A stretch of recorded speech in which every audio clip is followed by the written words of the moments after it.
So USARK Florida is I'm a board member there, and absolutely please support USARK Florida. We need your help here. USARK National is a separate organization. A lot of people seem to think, as long as I give to USARK National, that Florida is a subset of that. And no, we are a separate organization.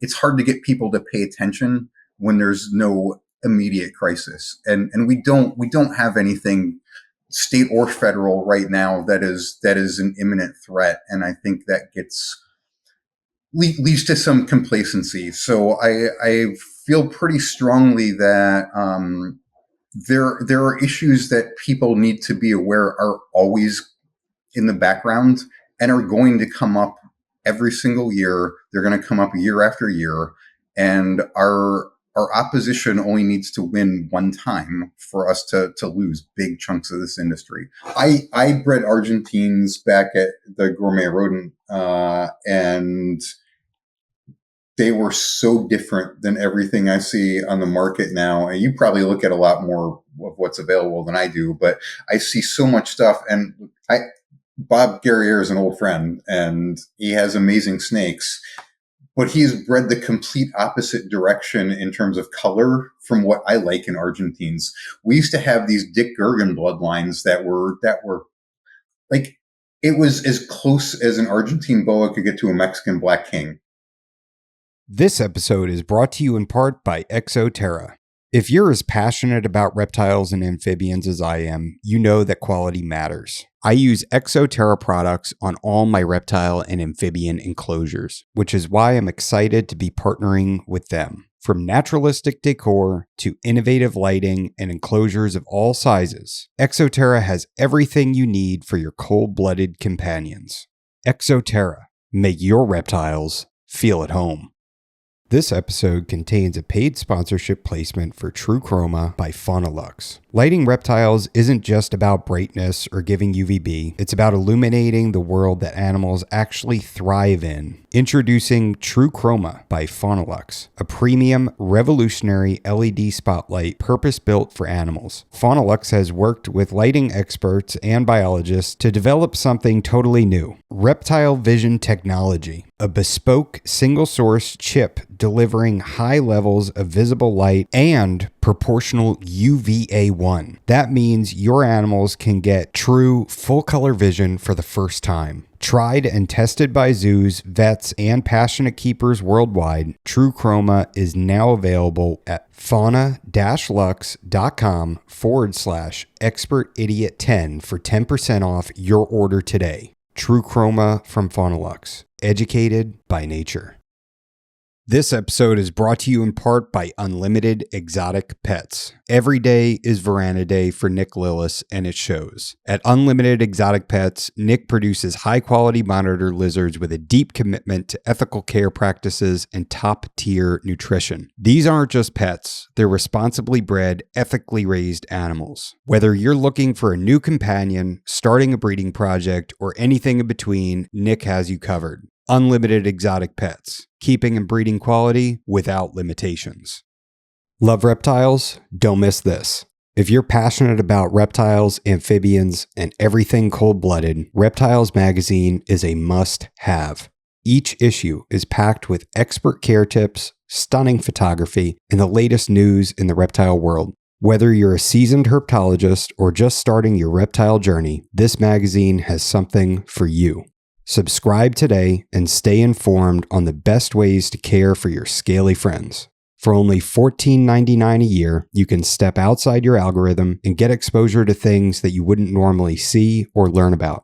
My family reads Reptiles magazine, and you should too. Visit subscribe.reptilesmagazine.com to get started. This is the Expert and the Idiot podcast. If you like the show and you'd like to support us, there's a link to our Patreon in the description below. Some benefits include getting access to new episodes up to a month in advance. There's also links to USARK and USARK Florida. If you're not already a member, please sign up. Enjoy the show.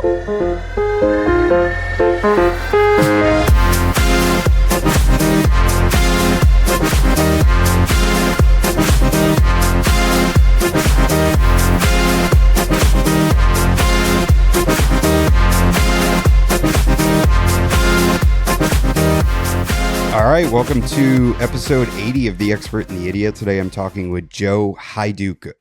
You're a board member of USARK Florida, and we'll have you kind of get into the introductions and everything. But first, I just want to say how excited I am to have you on, because we've known each other for, I want to say, about 15 years.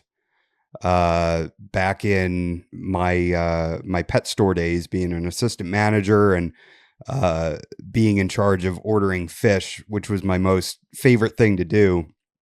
And most of the companies, I'd call them up and it was very quick in and out. I want this, or I just fax the order in. But I would call you up, and I remember numerous times we'd be on the phone for an hour or two, just talking about fish, what's come in, what's cool. I remember coming up with like different names for the fish too, to make them more desirable. What's the Exodon paradoxus? What was the common name for them? Oh, I won't take credit for that one. It predates me, and honestly, I think it's a terrible name. But that was bucktooth tetra is the common name for that one. Yes, and I remember, I think I renamed them Piranha Tetra as like a marketing ploy, and it worked because I would throw crickets in, and they'd shred the crickets. And Bucktooth Tetra sounds nerdy and dorky, but if you call them a Piranha Tetra, man, people really wanted to have those in an aquarium. Yeah, it's amazing what names do for sales. Like every crappy brown fish that came through there turned into chocolate in the name. And, oh yeah, I remember the chocolate Hoplo cats. Yep, absolutely. And were those collected in Florida? Because those are just out and about everywhere, and they're an invasive species, right? They're an introduced species, possibly invasive. Hard to say what the impact is, but yeah, it's a fish that was introduced many years ago. My understanding on that one is there's a bit of a cultural reason for that. It's features prominently in some dishes, some food dishes from I want to say Trinidad, and they were introduced intentionally as to be able to provide a source for food. That's not an aquarium trade release, but the one that ended up in the aquarium trade were like the ones that I sent to you back in the day. Those would have been either collected, or they would sometimes. A couple farmers raise them intentionally because they're very easy to raise, but they do also tend to, when they get in the ponds, you're going to be raising Hoplo cats whether you want to or not. And they're so cool because it's like a hulked out Cory cat. It's like this gigantic Cory cat. So people would love seeing those, and they were always like super cheap too. And people couldn't fathom that they could get this giant fish, for cheap. But anyway, so I digress. Like I said, we've known each other for so long, so this is really exciting. Congratulations on becoming a board member with USARK Florida. And why don't you kind of give us your background? What got you into reptiles and fish, and then what has brought you to where you are right now, and what you're representing? Well, I'm old, so there's a lot of background, but I frequently say I'm probably the last generation of herpers where I saw my first snake in the wild instead of in a pet store. I grew up in Indiana and was out in ravines and creeks and woods every day when I was a kid, and northern water snakes and black rat snakes and garter snakes were what I saw when I was a kid, and ran a paper route to, again, date myself. Had a paper route when I was a kid, and I worked the route to where it ended next to a city park, and every day I would finish the route and then go hiking through the park and find queen snakes and water snakes and turtles and salamanders and whatnot. So that's kind of what got me interested in reptiles. Moved to Florida in 1986 or 86, yeah, right around there. Shortly thereafter, I got my first job in a pet store, and that was had fish and reptiles and dogs and cats and everything.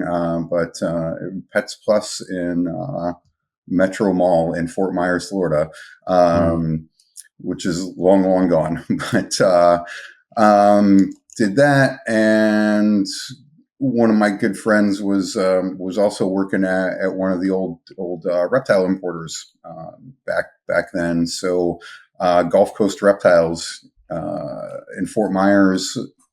I remember having a summer job as a dishwasher, and after would get off work there every day and go help build racks and cage lids and whatnot, and saw some amazing stuff come through there. It was a very different time for the industry for sure. And then when I left Fort Myers and went off to college in Gainesville, I was still a hobbyist. Ran into Bill Marcia Brandt at IHS, International Herpetological Symposium in Miami. This was 1993. And the person they had taken care of their big snakes, the berms, and they had berms, a few Indians, and some big blood pythons and boas and whatnot. So Holly was taking the summer going to Peru, and they needed somebody to take care of big snakes, and I had a little bit of experience with that. So it was a temporary summer job that lasted for 10 years, and that ended up, saw that business grow from 5 employees to when I left there, I was general manager and had over 100 people on staff. Wow. And time of crazy growth in the industry. So produced about 250,000 reptiles when I was there. Mostly horn snakes, leopard geckos, fat tails, a bunch of other colubrids. We were pretty early on with large scale production of crested geckos as well. That was pretty interesting situation, because this was starting that project only a few years after they had been rediscovered, and it was very enlightening. The idea of something that could be a fantastic pet and produced in big numbers. Like, honestly, you kind of have to distance yourself from the idea of this thing is crazy rare and insanely expensive, and really focus on what are their desirable traits here. How good of a pet is it? How well does it reproduce? And while those first few animals, founder stock, was crazy expensive, I mean, clearly, as you can see where crested geckos are today, they were perfectly suited for producing on a large scale. So that was a lot of fun. My education was in animal science, pre-vet tract, and I did some work in pathobiology in the College of Vet Med. It was really neat being able to apply a lot of traditional agricultural techniques, stuff that's used with swine and poultry, and apply that to reptile production. There is a lot of crossover there, and was able to apply a lot of what I learned in school to increasing production numbers there. I mean, when you're talking 2,000 breeder females, you get a average increase of 0.1 eggs per female. It adds up. So it was neat tracking that stuff. So I went from general manager at the company was Gourmet Rodent. It also obviously did a whole lot of frozen rodents and reptiles and rodents. Went from doing that to switched to being a vendor for a few years, where I was no longer there, but I was raising mice and supplying them to the business. Well, I'll just say raising mice is not as glamorous as it sounds. And it went really well until it didn't, and ended up getting out of raising mice. And I remember the first time I had to buy rodents after doing that. I was pretty pissed. I'm like, I'm going from raising, supplying 10,000 mice a week to now I got to shell out a bunch of money to buy 100 mice, and did that a couple times. And I was like, thank God I'm in a position where I can just go out and buy a few hundred mice because it's so much easier. So, um, but What were some of the? I kind of want to. There's a couple things I want to ask you about. Mhm. You had mentioned that crested geckos were rediscovered. Were they thought extinct at that point in time? I, it had been a lot of years since they had been, I think there was, I didn't do fact checking on this one before our call, but my recollection is I, it had been decades since they had been documented, and I'm not sure if they were.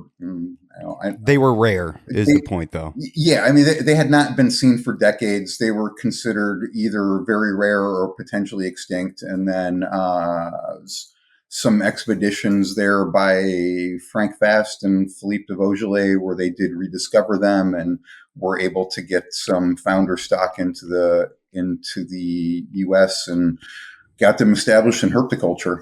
So it's Wow. pretty interesting story there. Yeah, and what were some of the like what are some snakes that really stood out to you when you were working at Gourmet Rodent? Um, so I love colony management, and like I mentioned, you can find small tweaks that make very small improvements that really add up over the big numbers and over a lot of generations. So just managing the corn snake colony, I absolutely love that part of the job. I mean, I know corn snakes, right? It's a basic snake and not all that exciting. It's a fantastic snake. I mean, there's not a better pet snake in the world. It was the first snake I bought when I was a kid, saving up those paper route dollars. But outside of that, man, I really love a lot of snakes, so it's hard to pinpoint. I really enjoyed the Theori. We had a small colony of Theori. The hognose. It was fun, kind of working out the production details on those, because this is I was there from '93 to 2003, so um, you know, hognose are a lot better worked out nowadays than they were back then, and they don't breed quite the same as corn snakes. So it's finding little tweaks as far as what do you need to do to be successful. The I, this is probably a kind of divisive thing, but I absolutely love the scaleless Texas rats that we had, and Mm, this is stock. The first person to breed those was Bern Bechtel, who was one of the founders of horticulture that nobody knows about. He was, I believe, his medical field was dermatology, and he got interested in a lot of the pigment mutations, albino corn snakes and albino gophers and whatnot. Kind of one of the first guys intentionally breeding snakes to be able to show modes of inheritance with amelanistic corns and gopher snakes and whatnot. And he also had some Texas rat snakes that were scaleless that he had been working with for a long time, and they were not in the trade at all. But Byrne wasn't a young guy, and he was kind of getting downsizing the collection, getting rid of a lot of stuff, and he offered us the scaleless Texas rats, and those were really neat to work with. It was something that was, at the time, it was, he said he wasn't very successful at breeding them together, but we were able to produce a lot of hets and breed those back together and keep producing more. And it's a neat animal. I think a lot of people assume because it's scaleless, it's a problem for the snake, but that specific mutation was used a lot in some studies on moisture loss, and found that there's zero difference there. Like people assume they're going to dehydrate more easily or something like that, but the scales are more for physical protection, and the moisture barrier is the skin itself. And the scaleless Texas rats, I mean, they have eye spectacles, they have labial scales, they've got all their belly scales, and they honestly they performed every bit as well as any other. I mean, they're going to bite on you and musk you just like any other Texas rat snake, and it didn't seem to bother them that they didn't have scales. So. That's awesome.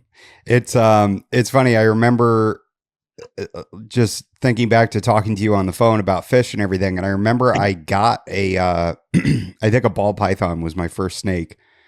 And I said like, yeah, I got this ball python and I got this book and I saw this really cool snake in it. And I'm like, is it a Timor python? And you're like, Timors? And like, and that kind of, that like started my, my fascination with them, you know. They are such a cool snake. And, they're, you know, like I think you kind of got me started on that, and now I have, you know, some of them, and they are such cool snakes. I mean, they're definitely not a good pet snake, but man, they're cool to observe. You know, their behavior is awesome. They really are, and it's so that I got a small group of snakes here at the house, and you know, I don't do anything commercial. I'm just a hobbyist, and honestly, most years I'm so busy, like stuff doesn't get paired up, right? Like I'm definitely a hobbyist, not a breeder. But the team, I've got a small group of Timors, a trio, and people ask, it's probably my favorite snakes here. And people ask me like, what do you like about them? And it's really hard to put into words. I mean, when you tell people, well, they're going to make you bleed and they're going to shit everywhere. It's not really, you know, a great endorsement, but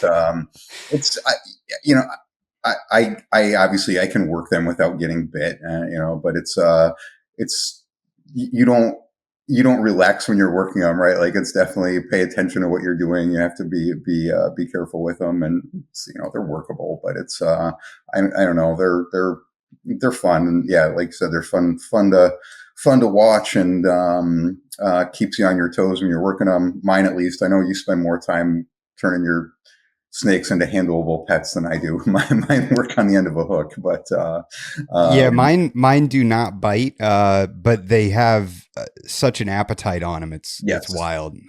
So they will bite in that regard. I mean, it's wild. Like I have these branches, you know, in the back, and they'll perch up on those. And if I go in there at night like an idiot to pull some urates out or something like that, they will launch themselves from the back and go 2 feet forward out the front of the door.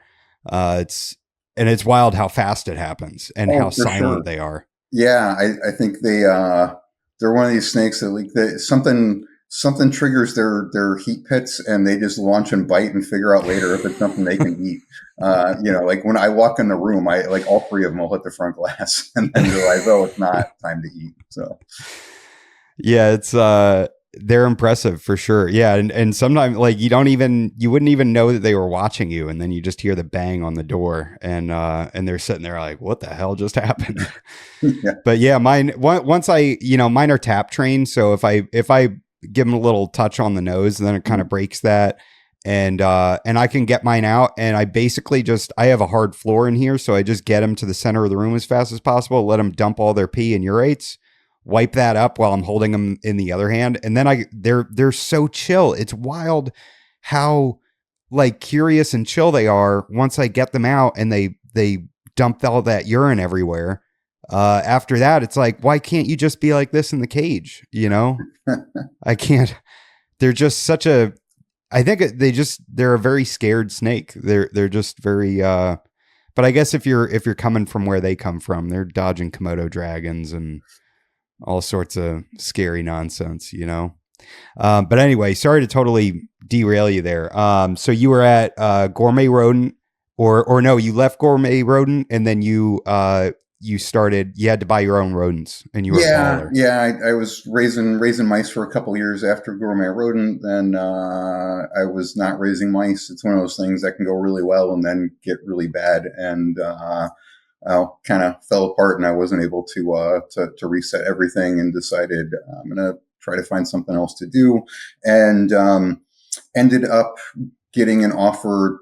I applied at a bunch of fish farms, as well as on, you know, folks in the reptile industry, but I've always been a fish hobbyist as well as a reptile hobbyist. In fact, when I worked at Gourmet Rodent, I really didn't want to see snakes when I got home, right? Like it's a big farm, and I saw snakes all day, and I wanted a break from that when I got home.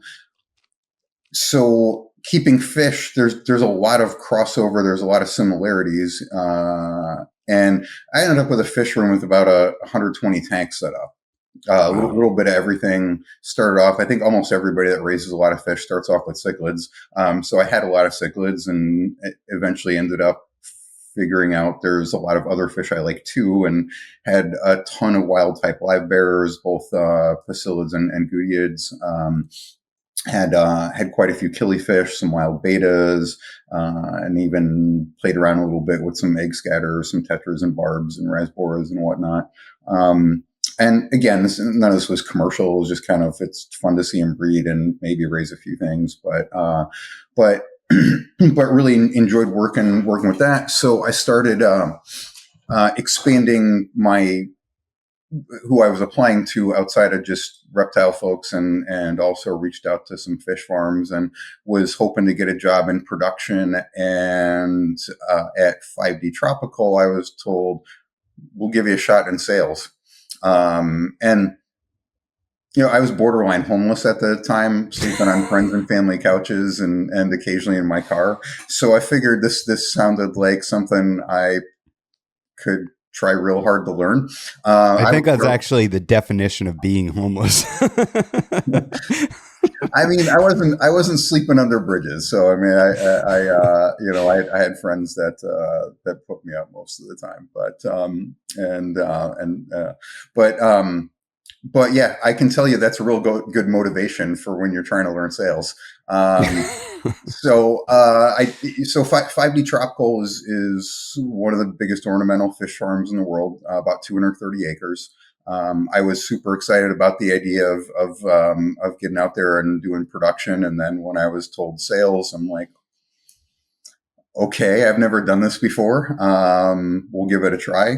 But I would say B2B sales like that, I mean, as one of my customers for a lot of years, it's about relationships, and it's about, you're talking to folks every week, every other week. It's not like selling cars or door-to-door sales or selling insurance, right? I mean, to, you're selling someone something that they need to buy regularly, and it's about building a relationship. So it was, it's honestly like if somebody's never done phone sales, and like the idea of getting on the phone and making 50 calls a day, it's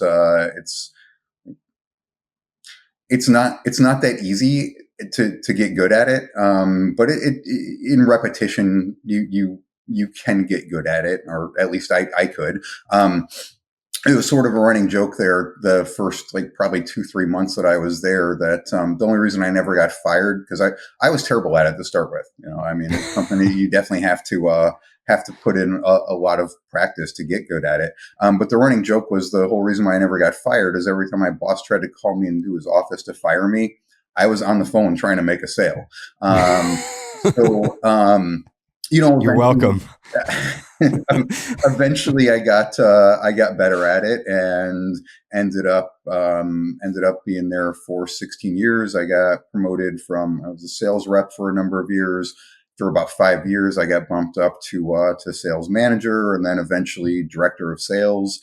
I was responsible for initially all of independent retail.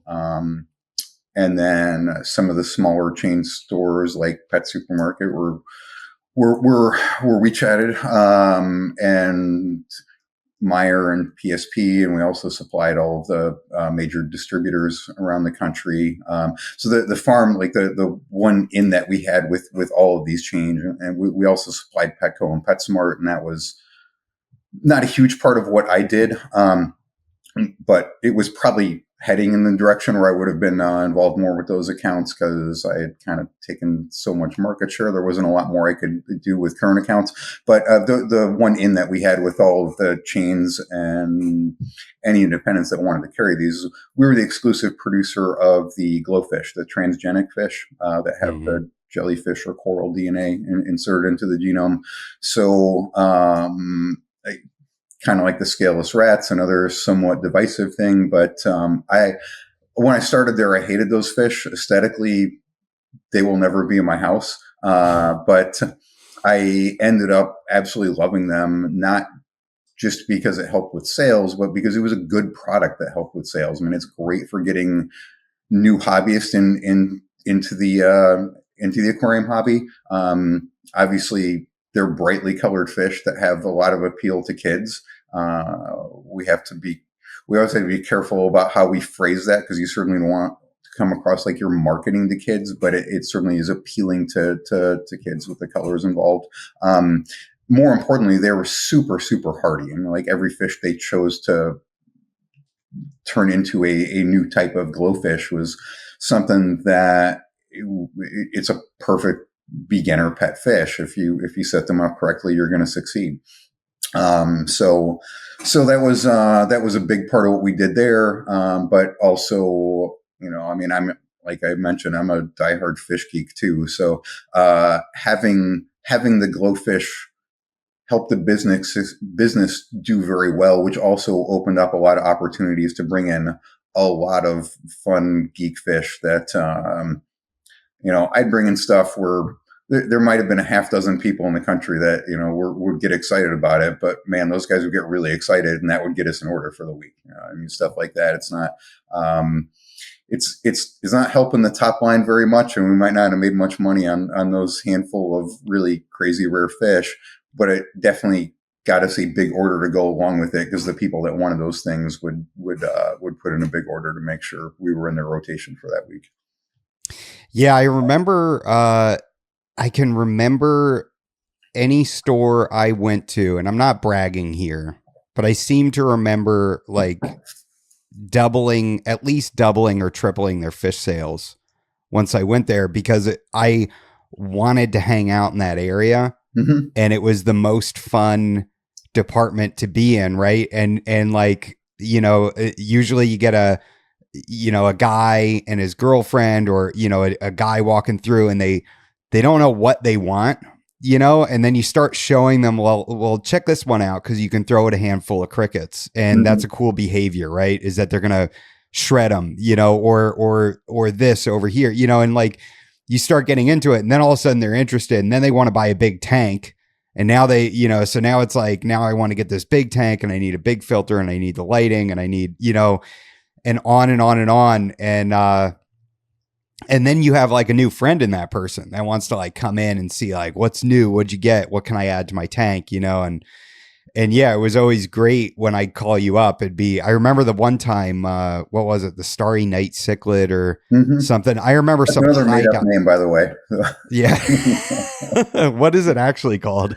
The scientific name on that one, Paratilapia bleakeri or Poloni. Damn it. All right, sorry, I just cut out there again. The scientific name is Paratilapia bleakeri or Poloni. It's a Madagascar cichlid. And as a quick aside, I should say, like, every time I made up all of these BS common names to help with sales, I always told the store, like, make sure you know the scientific name. That's the only name that really counts. The rest of it is all marketing. But anyway, yeah. Yeah, it really is. I mean, like I said, with the bucktooth tetra, I was like, oh, it's such a terrible name. Nobody's going to ever buy these. And I remember like ours grew so much because nobody wanted them. And then mm-hmm. I called them piranha tetras and threw some crickets in there, and it started being a staple of the store. Mm-hmm. And still, I think like if I could get an aquarium, I'd like to have a big school of them. That would be awesome. That is one of the best display tanks I've ever had. They're amazing. Kind of limited with what else you can put in there. They tend to, even when they're really well fed, they'll pick the eyeballs and fins off of their tank mates. It's it's a scale feeder in the wild. But I did okay keeping those with stuff that sits on the bottom, plecos and cories. But I don't know that I would put anything super rare in with them. Yeah.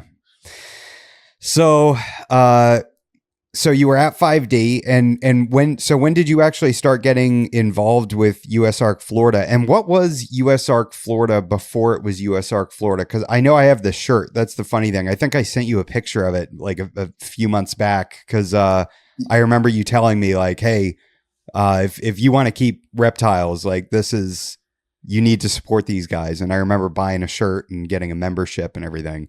Yeah, I think you were one of the few people that actually signed up. I remember coercing you into paying dues and buying a shirt. But I got involved in USARK Florida when they asked me to sit on the FWC non-native technical assistance group. Actually, that's not quite true.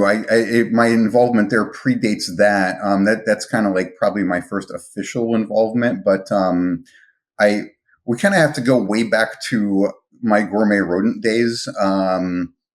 To kind of lay the groundwork for this, and this predates USARK Florida and predates USARK. But I don't remember the exact time frame. It was in the mid to late 90s, I believe. We had what was potentially a real significant issue in Florida with ticks coming in on imported tortoises that are these ticks were known vectors of heartwater disease, which is something that is it's a disease of hoof stock. So it could have been crippling to the cattle industry in Florida, which is cattle industry in Florida is a lot bigger than the reptile industry. They carry a lot more weight. Um, their initial reaction was, okay, just shut down the reptile industry, because obviously we're not important to them. So I was involved back in those days.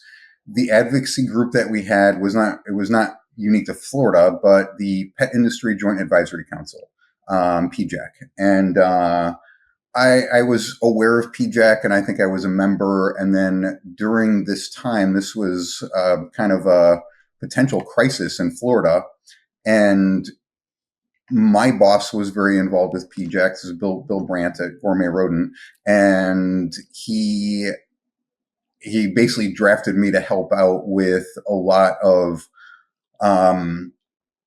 writing up some of the potential best management practices that we could implement, and we came up with this draft National Reptile Improvement Plan, and it kind of goes back to that was modeled after the National Poultry Improvement Plan, so it was kind of similar to some of the stuff I had been learning about in school at that time.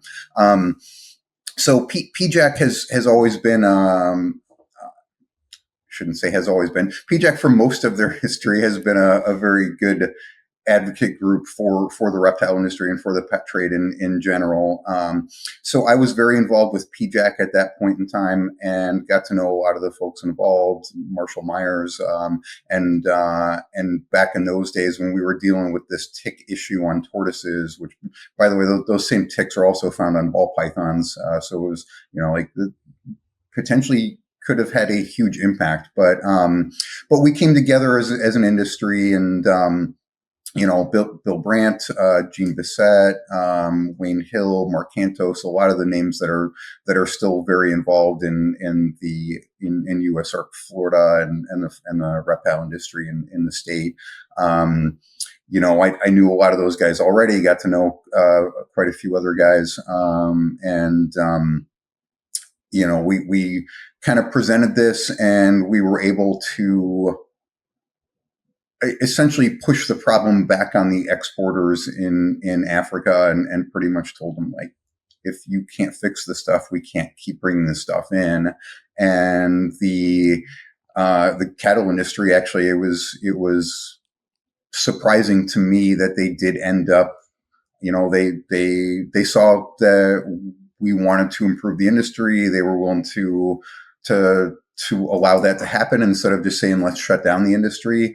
I think a lot of the cattle farmers saw that, at least the folks that were involved in those discussions, they kind of felt like, hey, we're in a lot of ways we're a related ag industry.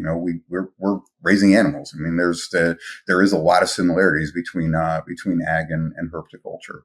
And in fact, I believe that actually led to a reptile seat on the Florida.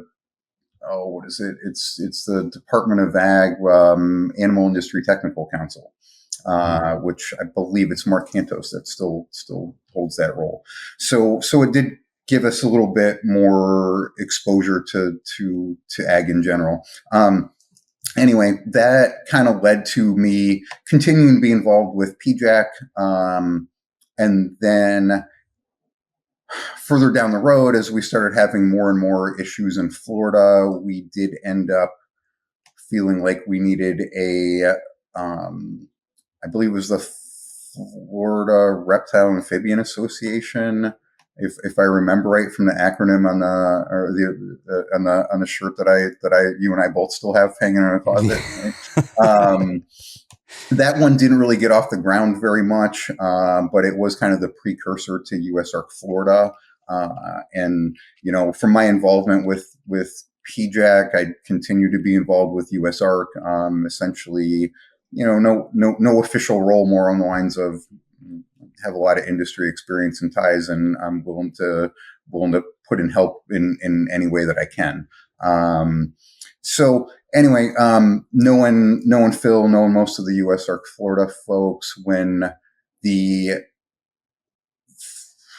FWC Technical Assistance Group for Non-Native Species was being created, they asked me if I was able to help out. Essentially, there was a seat created for reptile hobbyists. Like, they already had Phil and Eugene, I believe, are both sit on the tag representing USARK Florida as the reptile industry, but they also created this spot for reptile hobbyists, or it's terrestrial pets, I think is the official title.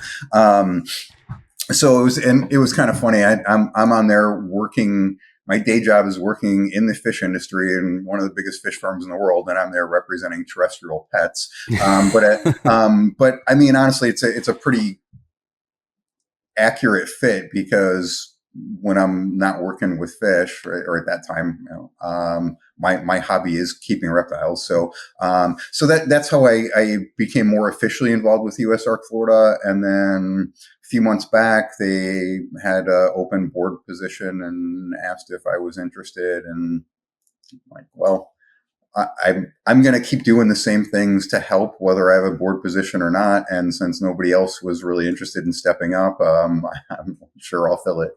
But it's a great group of people that have done a lot for the industry. And, I think it comes across as we don't get a lot of wins because we have a lot of challenges in Florida, but realistically, like what we managed to accomplish with heading off a whitelist, and then even more recently with getting iguanas back in trade, we really have been seeing some progress, and I don't think we would have that if it wasn't for USARK Florida. What is a whitelist? So the formation of the FWC non-native tag was what started that whole thing off was the idea that we needed to significantly curtail what we were allowed to have in trade in the state. So our current regulations in Florida, it's a blacklist. Essentially, we have reptiles that are prohibited in the state. We had reptiles that were conditional, that could be owned with permits. And then everything else is available for anyone to keep. Given the number of reptiles in trade, the idea of trying to evaluate all of those is pretty ridiculous. FWC's stance not very long ago, and I would say it's still the opinion of many of the folks on the biology side, they wanted to pretty much reverse that, where instead of having a list of animals like, we in Florida right now, you can't have a Burmese python, you can't have a reticulated python, you can't have tegus. They wanted to reverse that and say, we're going to give you a list of what we think you should be allowed to have. And we First meeting was November 2021, and they seemed pretty adamant that this was the direction that we were going to go in the state with our regulatory agency. It honestly was very, very disappointing, and going back to like those early days with the tick issue and working with FWC and Department of Ag. I mean, like historically, Florida, the reptile industry had a great relationship with FWC. I think people that have gotten into the industry in the last handful of years, it's probably very hard for them to comprehend. But a lot of the old timers in this industry, right, guys older than me even, that they were very frequently involved in discussions with the people at FWC that were involved in coming up with regulations. I mean, there was a very collaborative attitude, and I think it worked really well for a lot of years. There's definitely been a change in tone at FWC, and we are starting to get back to that. It feels like, but it's there's definitely up until we got our new executive director Roger Young, there was definitely a prior to him being appointed to that position, very much a shift over the last couple executive directors there. But going back to the whitelist, this was something that FWC proposed, where essentially the de facto position of all reptiles. And by the way, this was not all reptiles. This was not just reptiles. This would be reptiles, fish, birds, small animals, everything in trade, everything that's not a domestic species. The de facto position for all of those is they're prohibited. They're blacklisted, and you would have to show that an animal is safe to be in trade in Florida to be allowed in trade, to be put on a whitelist. Which in theory maybe doesn't sound terrible if you're looking at this from the perspective of, wow, there's a lot of stuff that can live in Florida. We probably, as an industry, we want to be responsible. We don't want to see more species get established in the state. The reality is, it's a 6-figure study to show scientifically that, hey, this animal is not likely to be established or become invasive in the state. And you multiply that over tens of thousands of species of fish and reptiles, it's completely impractical. The time frame, I mean, those studies are 6 months to a year. There's no way this would ever work as a way to regulate the industry in any way that the industry could survive. Fish farms would shut down, the distributors would shut down, breeders would shut down. I mean, your options would be to narrow what you raise to a very short list of things that are allowed, and it's the only thing you'd be allowed to breed. So that's a real short summary of a whitelist and where we were at with FWC, and where we will continue to be as an industry probably every year, because your folks in the hobby that pay attention to these sort of things, they've probably heard the idea of a whitelist before, and they've probably heard it, if they're outside of Florida, in the context of the Lacey Act, which, again, short summary, looking to do the same thing that Florida was looking to do, but on a national level. And the idea of prohibiting something in Montana because it could live in Florida is just absolutely asinine. I mean, even on a state level, the idea of prohibiting something in the Panhandle because it can live in Dade County was pretty asinine. And then you expand that even further and look at things on a national level, but potentially prohibit them because there's a small part of the U.S. they could live in. It makes absolutely no sense. And kind of where we're at with Burmese pythons now. So essentially you want to have a blacklist. Like, that's the best case scenario, is that there's animals that are blacklisted, as much as it sucks. And I kind of want to drill into that because there were some serious dark times there with FWC, and it seems like it's getting better, and it's wild that like there's kind of a reversal to an extent on the green iguanas, not full, but it's not as dramatic as it was previously, right? So that's huge. That is absolutely huge when you see something like that with legislation, and it gives me hope that maybe we'll get Burmese pythons again. I mean, dude, like I know it's not going to happen, and I know I talk to you about this all the time, but it's like I would do anything, dude. I'd chip it. I'd have that, like have a serial number with my name and address on it. I'd have all that stuff, like I'd jump through all the hoops to do that.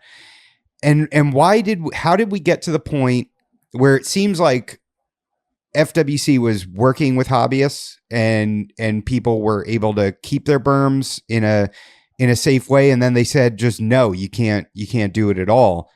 How did we get to that point? And how did reticulated pythons end up on that list if they're not actually established anywhere? So I think where we're at with berms right now is it's hard to say. I think where we're at with berms right now, it's a somewhat understandable reaction to the situation that we have in the Everglades, right? A lot of the prohibitions that we're looking at and a lot of the discussions that we had when we were having these whitelist discussions, really, in my opinion, as an industry, we are being held accountable for standards that are reasonable today that essentially were never in place in years past, right? And like the industry has changed a lot in the last 50 years. So much. So we're being held accountable for things like iguanas that were released. I mean, I want to say when I looked it up, I think it's been about 60 years that they've been documented in the state. This is not a new problem for Florida, and it's not a problem because of how the pet trade does things today. It's a problem because of the attitudes that folks had 40, 50 years ago. And there wasn't much of a concern about letting things go years and years ago. The Burmese python situation in the Everglades, I mean, you'll hear a lot of different opinions about it, but the idea that somebody that cares so little about their snake that they're going to dump it in a ditch, they're going to drive an hour and a half or 2 hours to release it in the middle of the Everglades instead of just letting it go, in their local drainage ditch. That's never made sense to me. I think it's pretty well documented that the primary reason why we have a problem with berms in the Everglades is more related to Hurricane Andrew than anything else, right? And prior to that, we didn't need a disaster plan for somebody that's in commerce in the state.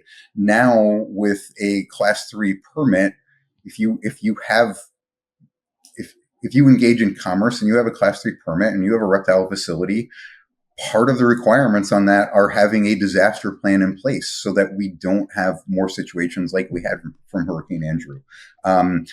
Even if you don't engage in commerce, but if you're one of these people that's grandfathered in with a permit to still have a Burmese python, or if you have the correct permits to maintain iguanas, you have to have a disaster plan. And I mean, this can be as simple as the animals. If say you're in the iguana business, it could be as simple as all iguanas will be bagged and put in a locked box with most of the every effort being made to complete transactions, and they're shipped out of state before the arrival of a hurricane, right? Like it doesn't have to be complicated. There's a lot of fairly simple solutions that can keep things from being released in the event of a natural disaster. So that's kind of how we ended up with where we're at with the current berm regulations. I will say I feel very strongly the prohibition that we have is is not reasonable. I'm a huge fan of the conditional species permit that we had in place in the state for a long time, and I think under the conditional species program, we didn't have any species that were listed as CSP species ever established. Hmm. You know, and that was something that required inspections and approved caging and microchipping, and it keeps animals that need an extra level of scrutiny in the hands of people that are going to be responsible.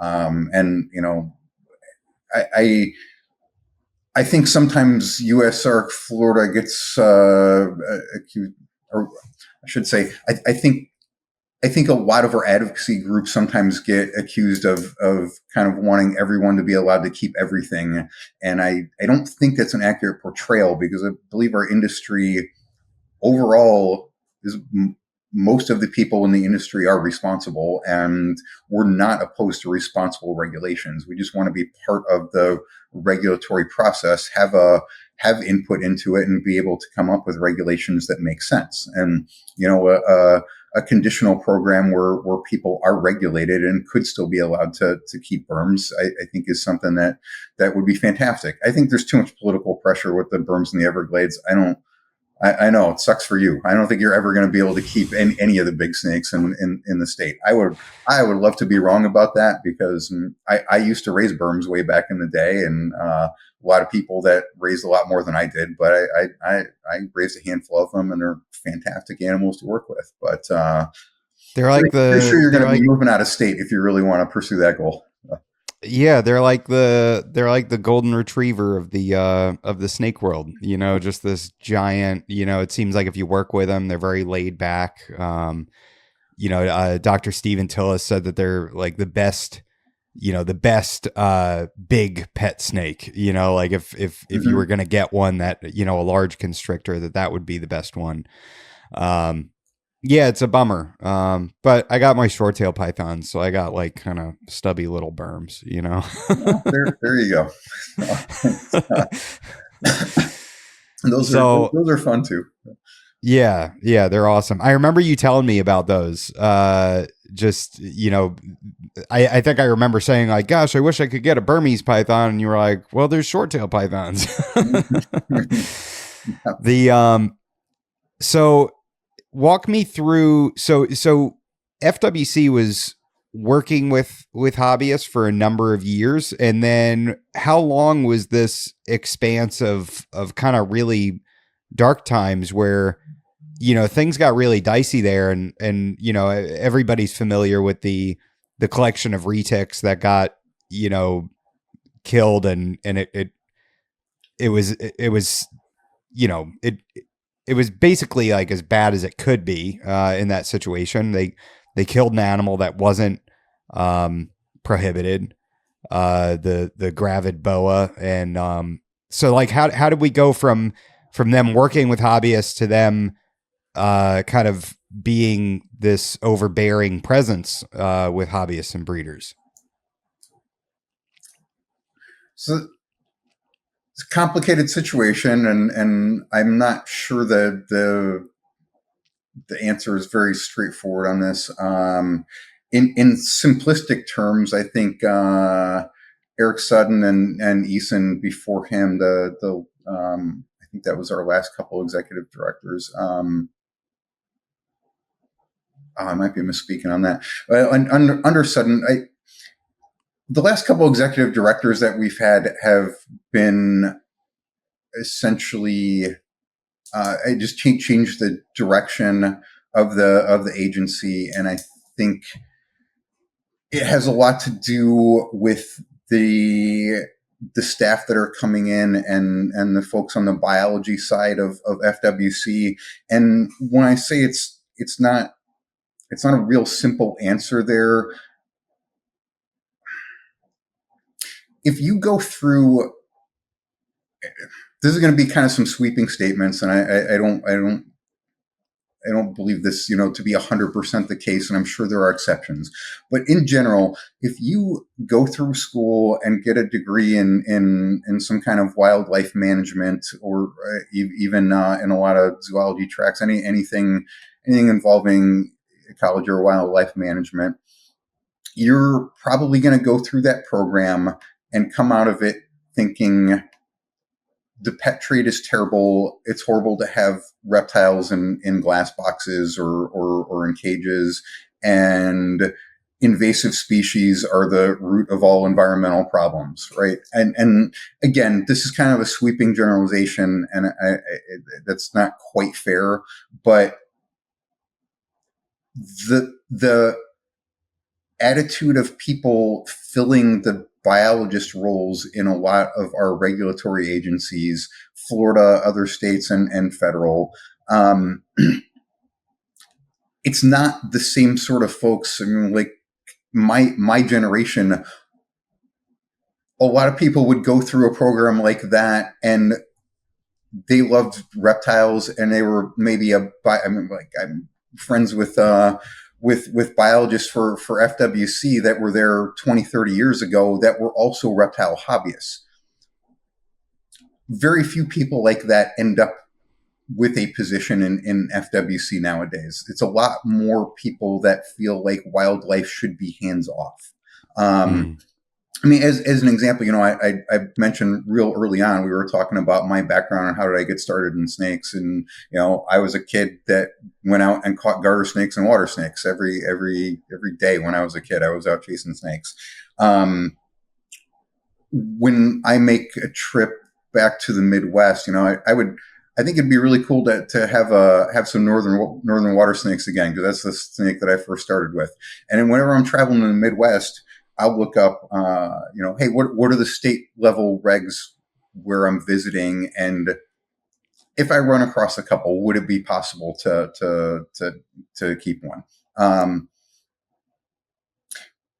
Most states, and it's not across the board, but most states, there's very close to a blanket prohibition on going out and catching a snake. So a kid growing up today is often being told that wildlife is hands off. And it's a weird situation too, because in a lot of states, hunting is allowed and encouraged, and fishing is allowed and encouraged. But reptiles, which it's a similar resource, they're not managed. There's a blanket prohibition in a lot of cases, and I think taking that away from kids growing up, the ability to go out and catch something. I mean, we have, to me, having a pet reptile, or having a fish tank, you're getting a slice of nature in your home, right? And a lot of folks of my generation would grow up, and you have to learn a lot about the biology of the animal and their ecology in the wild. And it gives you a great appreciation of animals in the wild. And I think this idea that animals in the wild should be hands off, or that the idea of keeping reptiles in cages is wrong. Like it's taken a lot of the agencies that we should be allies, because I think most people that keep reptiles, we want to help preserve the environment. We want to help preserve wild reptiles, and then it puts us at odds with our regulatory agencies, because they in a lot of cases want to, like, we might agree with them about how, hey, it's great that we want to, like, everyone in Florida, FWC and reptile hobbyists, I think we all want to protect gopher tortoises. But here we are at the same time, like, we should be allies with FWC, but at the same time, we've been, at least up until very recently, butting heads so much that we aren't always able to be on the same side with them. So that's a real long-winded answer to your question about where did things go wrong at FWC, and essentially changing leadership and changing the type of folks that were filling those roles. I think, but I will just say I'm encouraged with the relationship that we have with Roger Young, the new executive director. I know he has had challenges because, he inherited the same staff that's been there the whole time. So changing or getting for him to get the direction that he wants the agency to go is a challenge, and it is a slow process, but we are seeing some very encouraging signs. Yeah, I mean, he seems like he kind of takes responsibility for things. He talks to you guys, right? Like more openly, like he's gone to some reptile expos, hasn't he? Mm-hmm. I mean, like these are all huge things in my opinion. It seems like a huge shift compared to where we were. It is absolutely a huge shift. I know, he chats with folks on USARK board on a pretty regular basis. I mean, like he's available to take anybody's call if if we're having issues as an organization. And yes, he was at the I think it was last year at the Daytona Reptile Breeders Expo, if I remember correctly. But he's very engaged with us and has listened to our concerns, and we have gotten some wins. So I think it's very positive. The concerning thing is, it's not a position for life, and I think it's important that we keep working with him and trying to be good partners with him, and hopefully we can improve our relationship with FWC overall. I mean, like if you're only close ties are with leadership and there's a change in leadership, then there's going to be a problem down the road, right? So we need to continue engaging with Roger as well as with staff there, and trying to continue to grow the relationship. Yeah, absolutely. I've said so many times, I don't know if this happens to you. I know it happens with me. I'll say something and then I continue to say it. And the more I say it, I start to wonder if it's actually true what I'm saying, or if I just had an idea one time and now I've told myself it's true and I just continue to say that. And something I often say is whatever legislation is put into law here in Florida regarding reptiles and keeping reptiles, it will spread, and it's like dropping a stone in a pond, and those ripples will reach other states, especially the ones that are nearby and closer to the equator, and where animals could establish more easily. Is that accurate to say that like, is it, because I'm trying to get people to support USARK Florida that aren't in Florida, because what happens here will inevitably affect them as a keeper or a breeder in their state. You are 100% correct with that. Florida, especially Florida prior to Roger Young being in place at FWC, under previous administrations, some of the restrictions that were put in place in Florida were very much viewed as a model for other states, especially other southern states. I sat when I was at 5D. I was involved in some national groups involving aquatic invasive species, and we always had people from various state wildlife agencies involved there. And there is an organization called AFWA, the Association of Fish and Wildlife Agencies, and honestly, I think in recent years that they've been more prominent and trying to coordinate among nearby states to make sure that their regulations are pretty similar. And like I mentioned earlier, I mean, frankly, I don't know that having regulations that are the same throughout the entire state of Florida makes sense, let alone having, should Georgia or South Carolina or Louisiana have the same kind of prohibitions that Florida does because we're all southern states? I would not think so.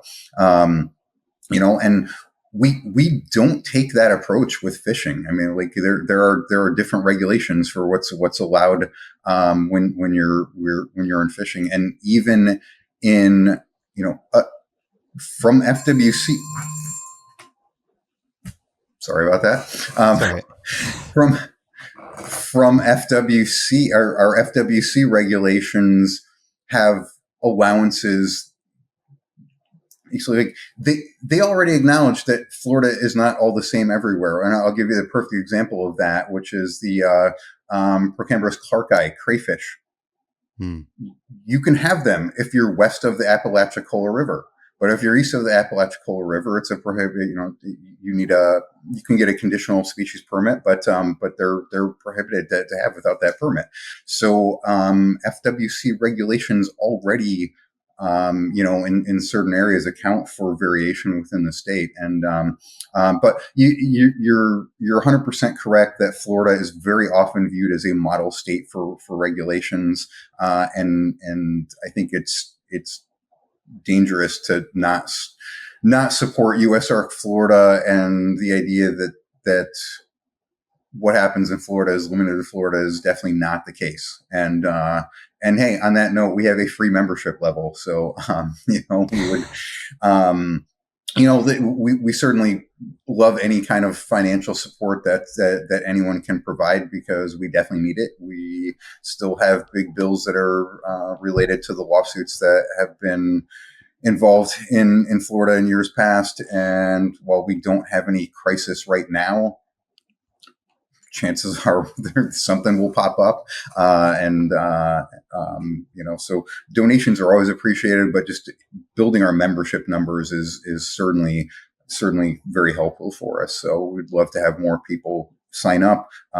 If you are in Florida and not a member, when we have a free membership level, any of your listeners that aren't members and Florida residents should be ashamed and should immediately go ahead and become members. But we appreciate any support that anybody can provide.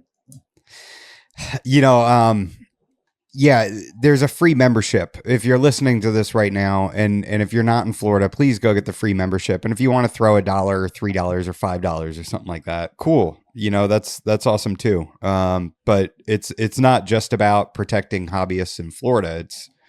That's gonna, they're gonna do legislation, and then it might go to Georgia, and then, North Carolina or whatever, and just keep going up the chain, so yeah, that's super important. And it's kind of, and I know you've told me this before, that a lot of the prohibitions or regulations that come down on the fish industry affect the reptile industry, and vice versa, right? Potentially. I will say in Florida, and I guess going back to what we talked about with the tonal shift at FWC under previous leadership there.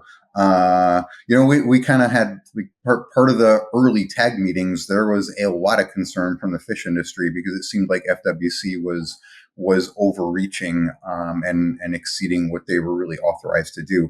So fish within Florida fall into a interesting spot where they have regulations from two different agencies. So in some aspects, they are regulated by FWC, but they are also regulated by FDACS, the Florida Department of Agriculture and Consumer Services. So there's a division of aquaculture within FDACS, and that is the primary regulatory agency for aquaculture in Florida. And in fact, because there's been a bit of a tug of war on regulatory authority over aquaculture, it was actually in the last legislative session. It's now pretty much in law that Division of Aquaculture is within FDACS is the primary authority there. So there are still things that FWC does have some authority over, but it's primarily Division of Aquaculture. And I actually love the model as somebody that's worked in both industries for a lot of years. Division of Aquaculture maintains, and this is with force of law, someone with an aquaculture certificate must comply with the BMPs, the best management practices, and these are standards that were developed with industry by the Division of Aquaculture that ensure best practices. And biosecurity is a huge part of that. So that this means there's a very extensive document of industry and regulatory practices that have been developed together that anybody getting into aquaculture has to become familiar with that and make sure that they are in compliance with all of those.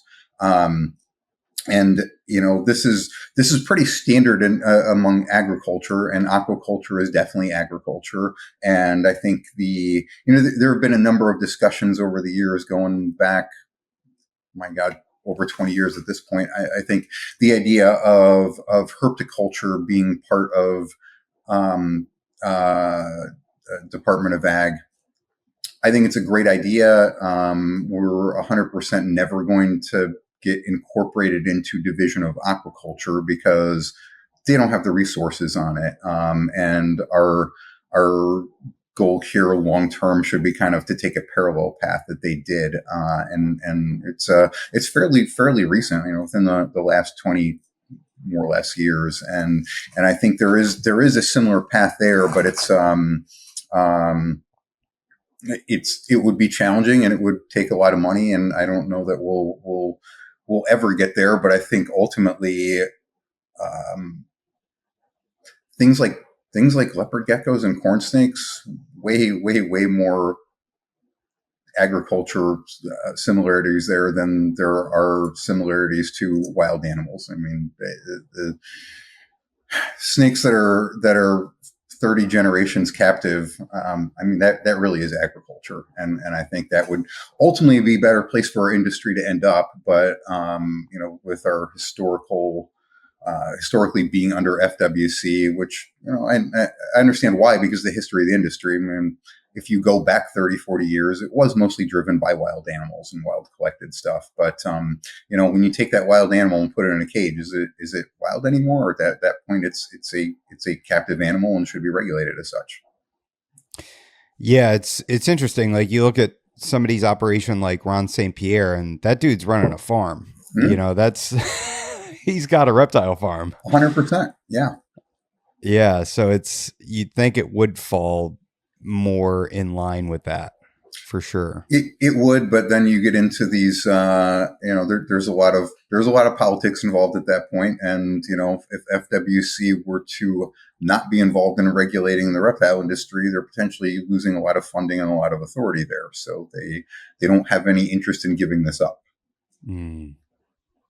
Yeah. And I guess agriculture is probably doing pretty well, right? With cattle farming and everything else in the state.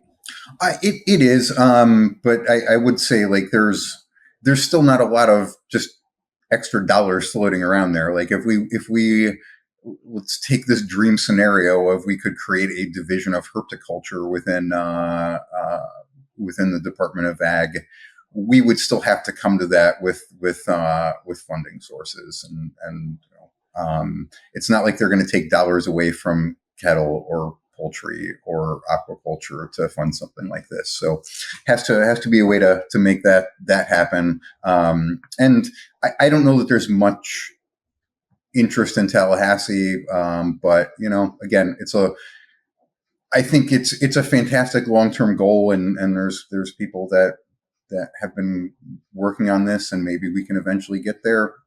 Certainly nothing imminent, but it would probably be a much better regulatory agency than where we currently sit.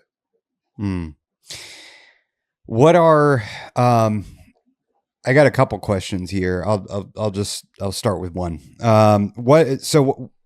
How does a free membership benefit you guys? Why would you, if it's not getting you guys any monetary support, what is the benefit of a free membership? What is the benefit of somebody signing up right now for a free membership? Membership numbers count. When we are talking to people in Tallahassee, we're talking to legislators, we're talking to staff in the governor's office. When our membership numbers are very low, and then we are trying to counter input from groups like Humane Society, HSUS, not your local Humane Societies, big difference. But you're countering groups like HSUS which I know they had a name change here recently, the Humane World for Animals, I guess, because HSUS had too much negative press tied to it. But when you're trying to counter groups like that, that do have millions of members, and there is a free membership level there, and they will sign up everyone to try to make their membership numbers look better. It comes across much better when we're talking to politicians, when we can say, hey, we represent this many millions of Florida households, or Florida citizens, Florida voters. Right now, our numbers aren't there, and probably to the point where we talk about representing the industry more so than the number of people that are members. But I would love to see that change. It would be fantastic if we could go to the governor's office and say, we represent 1 million people in this state that vote, and it would be fantastic if we could get our membership numbers up to that level. And so, like, a lot of these organizations have names like, humane in it. I know, you told me about the one, what was it? Saving the rainforest. Wasn't there some bill or bit of legislation? So yeah, I think you're referring to the Saving Nemo Act, which is which is a federal act, and I guess I'll take that as a transition into a number of things that everyone should care about, even though there's not a crisis, right? So, like when you and I talked, we kind of mentioned it's hard to get people to pay attention when there's no immediate crisis, and we don't have anything state or federal right now that is an imminent threat, and I think that leads to some complacency. So I feel pretty strongly that when I was at 5D and sending out messaging to all of my customers every week, and on this platform, trying to get the message out, I think there are issues that people need to be aware are always in the background and are going to come up every single year. They're going to come up year after year, and our opposition only needs to win one time for us to lose big chunks of this industry. So we have to be aware of this and have to be, I think, educated on these issues and able to act quickly when it becomes necessary. So what you just brought up is the Saving Nemo Act, which I don't believe there's anything imminent on this one at the moment, but it is something that I absolutely expect to come up every single year. And this is federal legislation, came proposed by I think the senator from Hawaii, I believe, or representative from Hawaii, but it's something that, like many of these bills, it sounds great, right? Like, who wants Nemo to die off, or to suffer, or to be yanked off the reef? So this is an act that has a great, catchy title that will make people want to support it. That I'm going to very, very, very brief summary.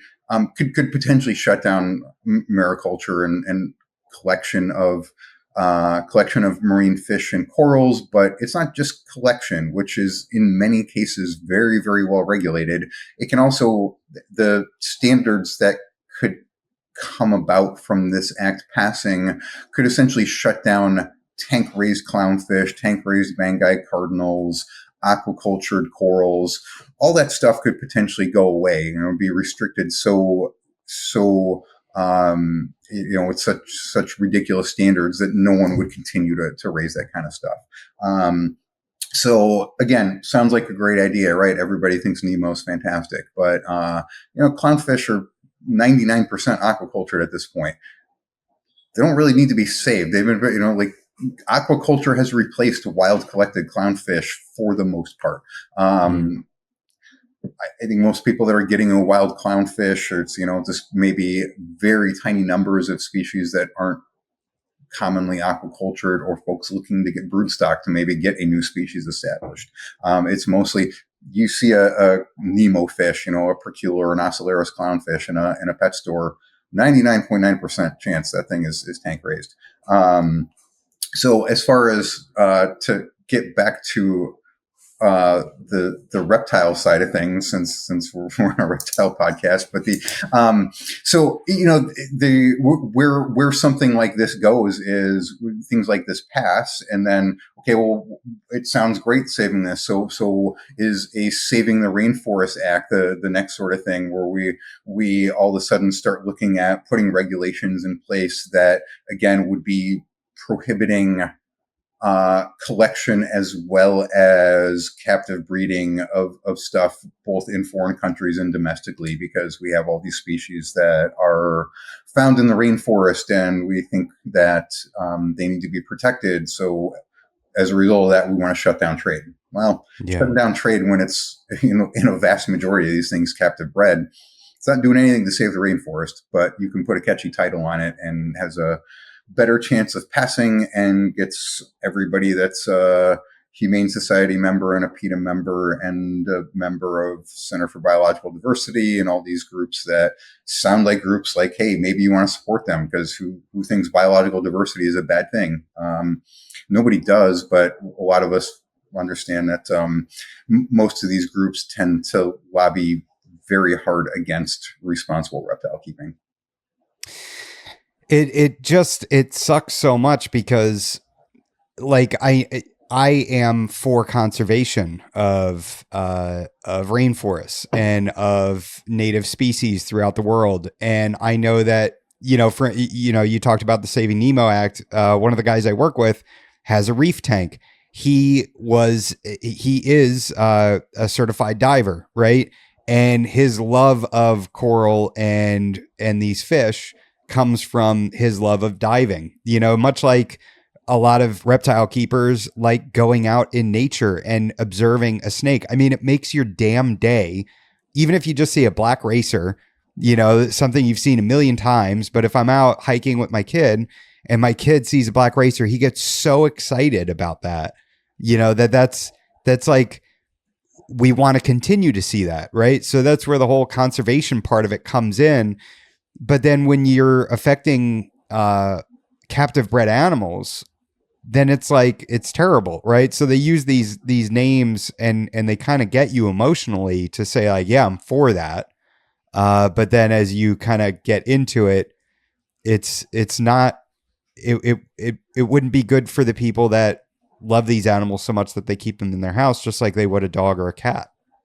Yeah, 100%. Like I mentioned before, a lot of our regulations have put us at odds with people that in groups that we should be allies with, because I think it's pretty rare to find somebody in the hobby that doesn't love seeing reptiles in nature and wants to help preserve their environment, right? And the stuff that is going to impact captive production, it clearly does nothing to preserve animals in the wild. And I mean, frankly, I think most of the regulations that we have that restrict wild collection, in many cases, and I'm sure a controversial topic, but I don't know that wild collected reptiles being in captivity is always a bad thing.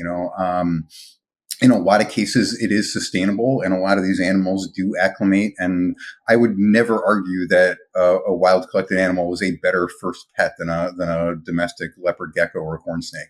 100%. That's what somebody should start with. But there's plenty of stuff that trickles in pretty small numbers that's not established, and I love the fact that those will hopefully get into the hands of dedicated breeders, and we get more species established that way.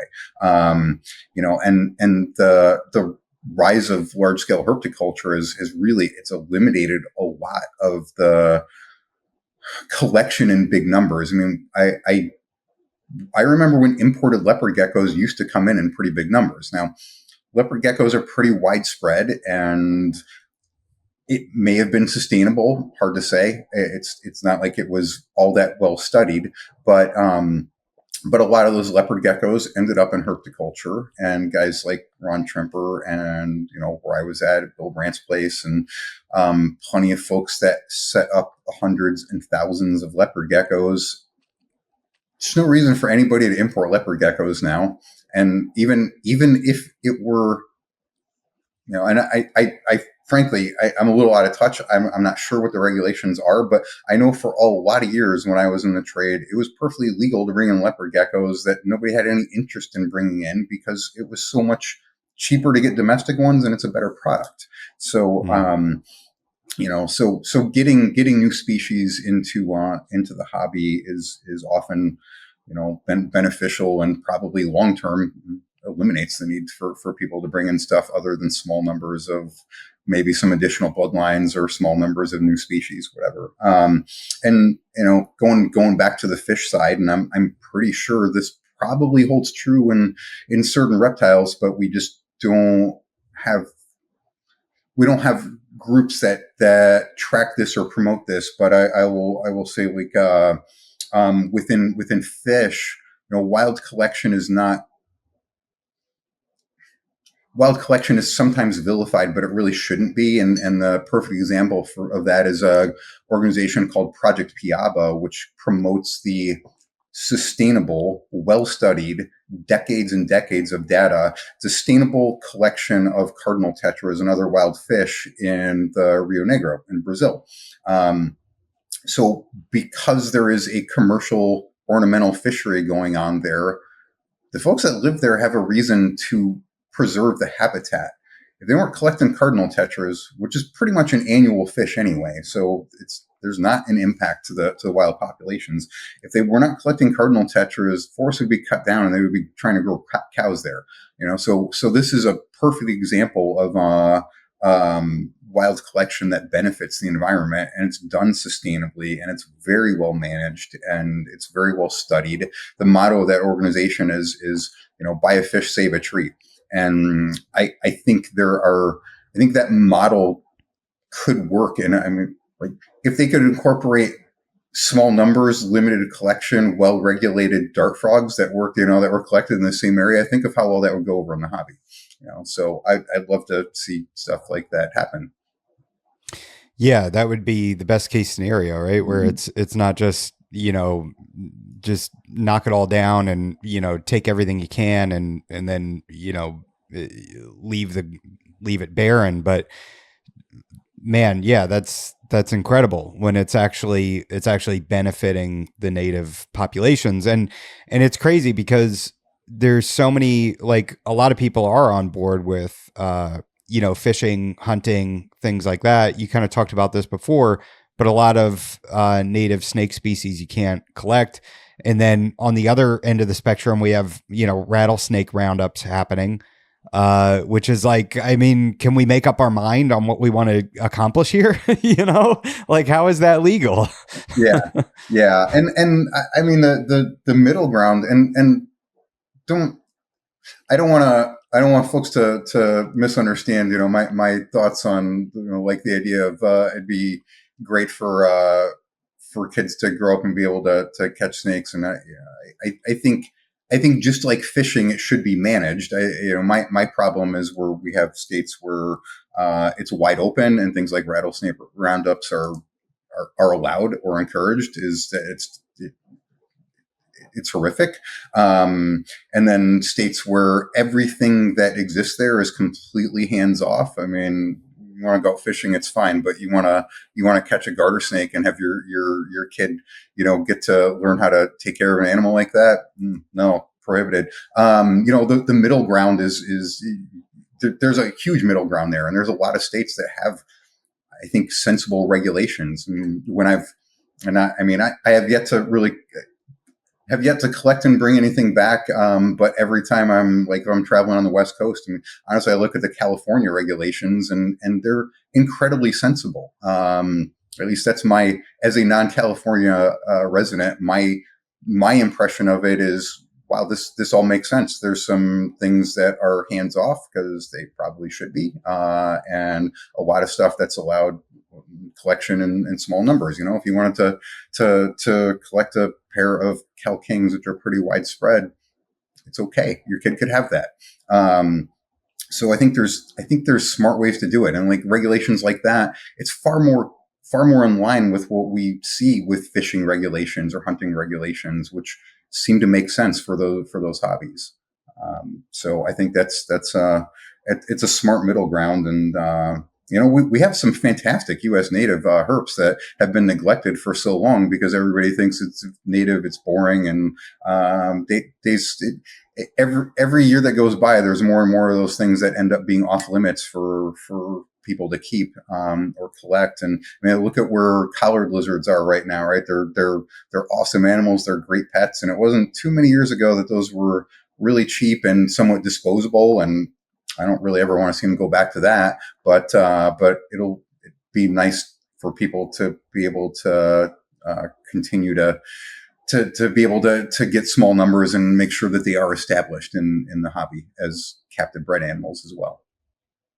Yeah, chuckwallas are another one. Mm-hmm. They're such cool lizards, and it's kind of surprising that there's not more captive breeding of them. You know, they seem like they'd be a great lizard. It's fun. I mean, I think chucks and a lot of our native lizards probably fall in the same category as a whole lot of cheap imported lizards, geckos and a lot of other stuff where they're unfortunately by a lot of folks considered nearly disposable, or at least that was kind of the historical attitude on a lot of that stuff. And when that stuff no longer comes in or it's no longer available, the price skyrockets, and all of a sudden everybody wants them now. But it is, I think, one of the neat things to see in the industry, as somebody has done this for decades, is I think that attitude of them being disposable is not completely gone across the board. There's probably still a few folks that look at it that way, but a whole lot less than it used to be, and a whole lot more people are looking at things like, hey, a skunk gecko is coming in really cheap. I think it's a neat animal. Let's figure out how to captive breed those and do well with them. And same thing, flying geckos, stuff that's small and neat and really cheap as imports and doesn't always thrive and is going to take a lot of work to get established, but plenty of people that are breeding them, and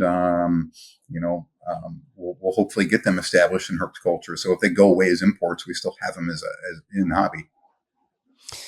Yeah, it's you mentioned California. Every time I've had numerous Californians on, and every time I hear their laws over there, I'm like, God, that makes so much sense. Like, you just have to get a hunting or a fishing license, and there's limits on what you can collect and what you can possess, and it's like it makes so much sense. It's bizarre. Like, and they can collect native rattlesnakes, which is so cool. And there's certain things that I'm really jealous that they can do over there. It's very, very unattainable for somebody like me to be able to get a venomous permit to have something, and it would be so cool to have something like a cottonmouth, or some native species, without having to rack up, 500 or 800 hours or something like that per group. It's like, if you wanted to get a viper, it's a ridiculous amount of hours. If you're not around somebody that has venomous, good luck. It's almost untouchable. It is. I have somewhat mixed feelings on this because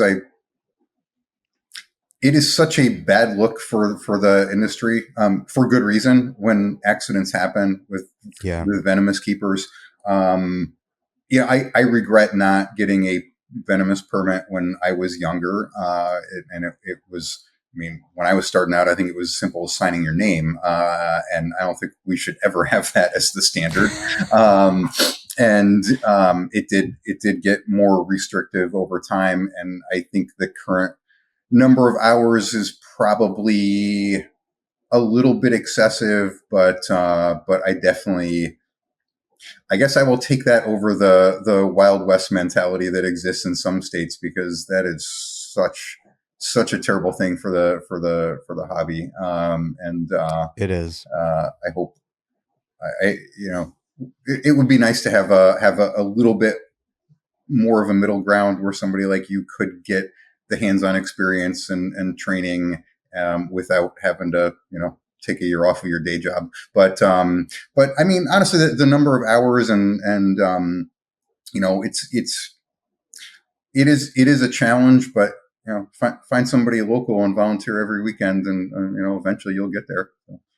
Well, I mean that's the hard part is like trying to find somebody local. I mean, good luck. It's like I think the closest person is like an hour and a half away, and then you have to kind of convince them to let you into their house or their facility, and convince them that biosecurity is a top priority for you. That you're not going to bring something from your collection to their collection. So yeah, it's like it. I wish that there was like X amount of hours with this species or a certification, and I don't care, make it difficult, make some books that you have to study and an exam you have to pass and things like that. It would be cool if there was just more options instead of just sort of the one way. Yeah, I don't disagree with you, and it would be great to have better options that would have people better educated on that, before and still enable them to participate there. But I don't know that there's much stomach for making changes on that one at FWC. So you're gonna file rattlesnakes along with Burmese pythons. I think I need to get somebody from FWC on the podcast and just sit down with them and talk with them. I can make the suggestion to some folks, but that'd be great. They're probably I don't know what kind of public presentations they're allowed to do. But.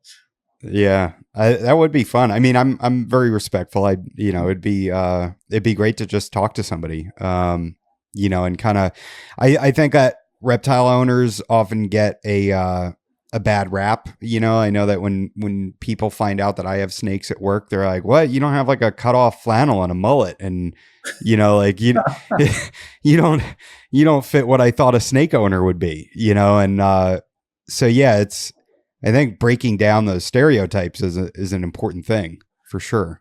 I'll tell you, I'll give you the experience I went through this week, which was kind of eye-opening to me because I have not spent a lot of time around the public outside of going to reptile shows or something like that. Obviously, around a bunch of reptile folks. So my my day job now is I'm the category manager for aquatics at Chewy, and be very clear, I'm not representing Chewy in any way, shape, or form while I'm here. They're pretty concerned about that, but that's my employer right now, and I was requested to come to the home office in Fort Lauderdale this week and help out for the Take Your Kids to Work Day, and I don't particularly like hate kids. Yeah, you don't like kids. I don't like kids that much, but I'm part of the exotics team, and like we're a growing part of Chewy, and we wanted to make a good impression and kind of show the fun stuff that we get to do there. Because honestly, I think exotics is way more fun than dog food, right? So I rounded up. We had a table to set up, and I brought a jellyfish tank, and I brought a ball python. About 400 kids there, which that poor ball python. I was a little twitchy with that, but night and day difference from the attitude of everyone that was there today versus when I was younger. I mean, going way back, I used to do stuff, taking snakes to classrooms and trying to help educate kids. And, I'm thrilled there's people that enjoy that a lot more than I do because, it needs to be done. But 20 years ago, there might be a few people there that would want to touch the snake or didn't think it was gross and slimy and thought it was going to eat them or whatever. Right. I mean, like, I think every one of those 400 kids in that room wanted to come pet the snake. Um, and even most of the parents were at least okay with it. There were very few people in that room that were terrified of it or didn't want anything to do with it, right? And you contrast that to the attitudes 20 years ago or even 10 years ago. Like it's amazing how much more accepted this hobby is. So I think it's great for our long term growth, and I don't. I will tell you, Chewy is not exactly staffed by a bunch of reptile hobbyists, right? Like it's a bunch of Wayfair and Amazon folks. So don't think just because it's a pet company that we have a lot of pet trade employees. So I think the cross section of people that we had there is pretty representative of what you'd get if you did take your kids to work day and brought a snake in there almost anywhere. Right? I mean, like it was everybody loved it. It was the most popular table there, and it's not the same attitude. I mean, I know the attitude of snakes are horrible and you should kill them all still exists, but it exists a lot less today than it did in years past. Yeah. I God, I hope that's true. I mean, that's so cool. Do you think that if you do it again, you're going to bring like more snakes or something like that? And I drove 8 hours for a 45-minute show off of one ball python, so probably not. I, I I do. I wish I had the permits to be able to bring a Burmese python on there because that would have been fun. But Just bring the Timors. I think that would probably get a lot of those kids hating snakes again. Oh man. Yeah, it is cool how much it's changed. So many kids they just see them. Also, I think that, the big thing is I don't think you're born to be afraid of snakes, and I think that they showed this with like babies that Mhm. like they showed babies have no fear of snakes at all. Young kids have no fear of snakes at all, but they had to remove the parents because the parents will have the reaction and the kids, I forgot the percentage, but we'll say like 80% of the time, kids are watching their parents to see how their parents react to things in the room. And that's where the fear comes from. Yeah, absolutely correct. And I remember seeing those studies decades ago, and I'm sure it's been replicated plenty of times. There's no people have an innate fear of snakes. It's a learned behavior. Yeah. And it's, I mean, like, how do you, I guess like the big thing is like just making sure that your kids practice, exploration in a safe manner. Like my kids have little snake hooks. So that way, if they go out and they want to flip over logs or something, they're doing it with the hook, not their hands, and, Mhm. and trying to avoid, a potential, bad, run in with a rattlesnake or something. Yeah, Um, that's a good approach. yeah. Do you, how do you get out anymore? Do you do any more herping? Not nearly as much as I would like to. I would say kind of what I mentioned before. When I travel, and I do travel a decent amount for work, I love trying to get an extra day where I can get out hiking and maybe flip some logs and some rocks and make sure they are returned to the same position. And so I do enjoy getting out in the field. But it's usually just kind of a day here and there when I'm traveling if I can get an extra day, which gets even tougher with all the dogs here because getting extra days is challenging sometimes. But yeah, I'd love to. I'll be in Vegas in a few weeks and would love to get out there. But August in Vegas is not really the best herping time. But if you do get outside of town up towards Mount Charleston, whatever, I've been hiking up there and seen plenty of Scoloporus and lizards running around. So Nice. Yeah. Have you ever been bit by anything venomous? I was bit by a pygmy when I was a kid and doing stupid things. So props to you for teaching your kids to use a hook. And that was fortunately very minor. And I'll just say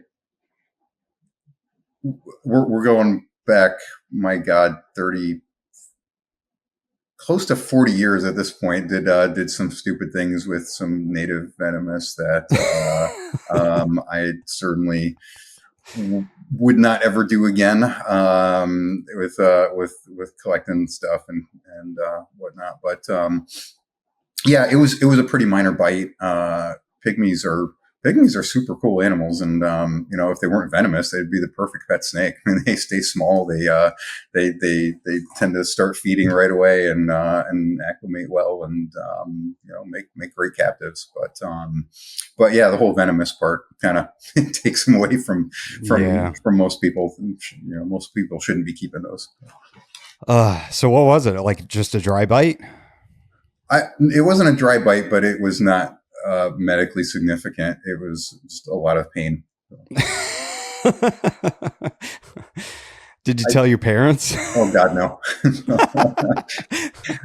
And my friend and I kept snake hunting that night, and it was kind of like got bit, and we were sitting there like, should I go to the hospital? I'm like, let's keep collecting and see how bad it gets. And it never got so bad that I needed to go to the hospital. So I was very fortunate, and Wow.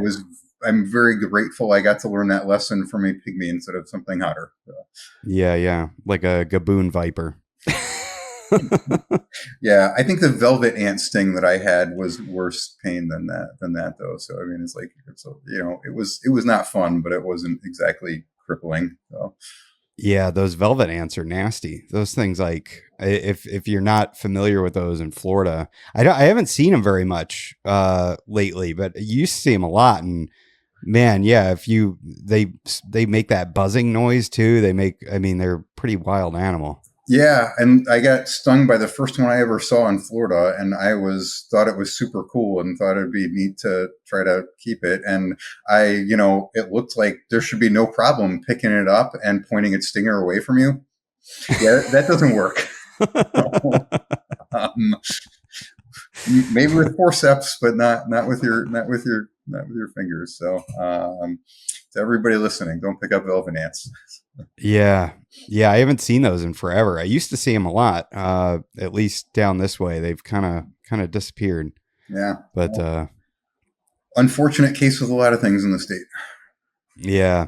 What do you think is I mean, do you think that some of that stuff it's just cyclical where they go through sort of booms and there's a lot of them around? And I mean, cuz I can remember being a kid uh 20 years ago and seeing them all over the place. Honestly, I haven't thought about velvet ant populations ever. Um, but having this discussion, I mean, like it's this exact same trend that you see with a whole lot of other insects and frogs and reptiles, and I mean, how many you go out in the same spots where I used to cruise as a road cruise when I was in high school and could see 100 snakes in a night, and you're not seeing anywhere near that. I mean, talking about pygmies, I mean, good night you could see 20 or 30 of them, and Wow. I think if folks see a couple in a day, they're it's considered a good day for that. So I think it's pretty. It may be anecdotal, but it's a whole lot of anecdotes that there's a lot less snakes around in Florida in general compared to where things were 20 years ago. And I think a lot of conjecture, and going back to the velvet ants, I mean, I think there's a lot of conjecture that more than a little bit. I mean, obviously development, but even when you get into areas of the state that are still not developed, up in the Big Bend area, there's still a lot of big open wild spaces, or even out in Big Cypress. But I mean, it's decades of spraying a whole lot of stuff in Florida and killing off a lot of bugs and killing off a lot of frogs and a lot less food for lizards. And does that impact snake populations? Probably. Mm. Wow, so yeah, you kill the insects and you kind of disrupt the entire food chain. Yeah, and I don't mean to suggest that's 100% the answer that's going on, or that it's been all that well studied. Again, it's more, you know, anecdotal, and you hear stories from folks that have been in the field for a long time in Florida, and very different today than it used to be. Yeah, I mean, Even in areas that seem like it shouldn't be different. The environment might look the same, but it's definitely not the same.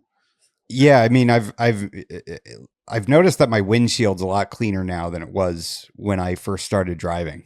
Like there's Hmm. just way less spotter, and it used to be like you'd be hitting big bugs and everything, and now it's your windshield's just kind of clean most of the time. Yeah, I mean, it's feels like in my memory at least, love bug season used to be 6 months out of the year.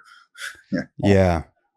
And love bugs are weird because every time those get brought up, people say those are genetically engineered and released.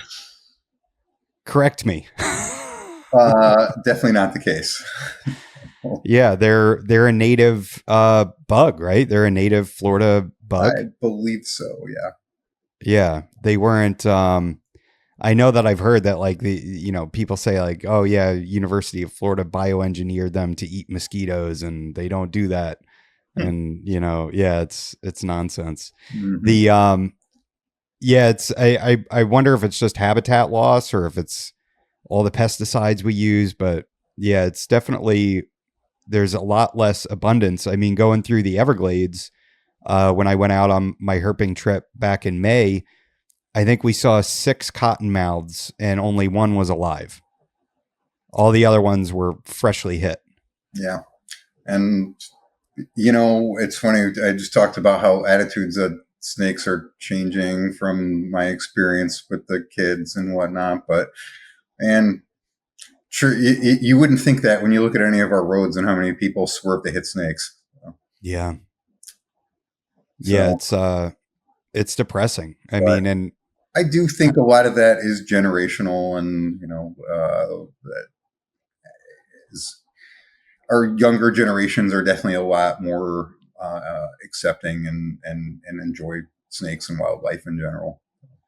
yeah. Yeah, it seems like it just keeps getting better. I mean, my kids have no hatred of venomous snakes at all. They don't view them as something scary. They view them the same way that they view wasps or bees. Like, oh, I just need to stay away from that and I won't have a problem. Yeah. You know? And they're I mean, actually being able to interact with cottonmouths in the wild, it's like, oh man, these are like what a horrible rap these snakes get. Hmm. That people say that they chase them and everything. You could tell it was just the most terrified little snake in the world, and we hooked it and got it off the road and he flailed and ran off into the woods.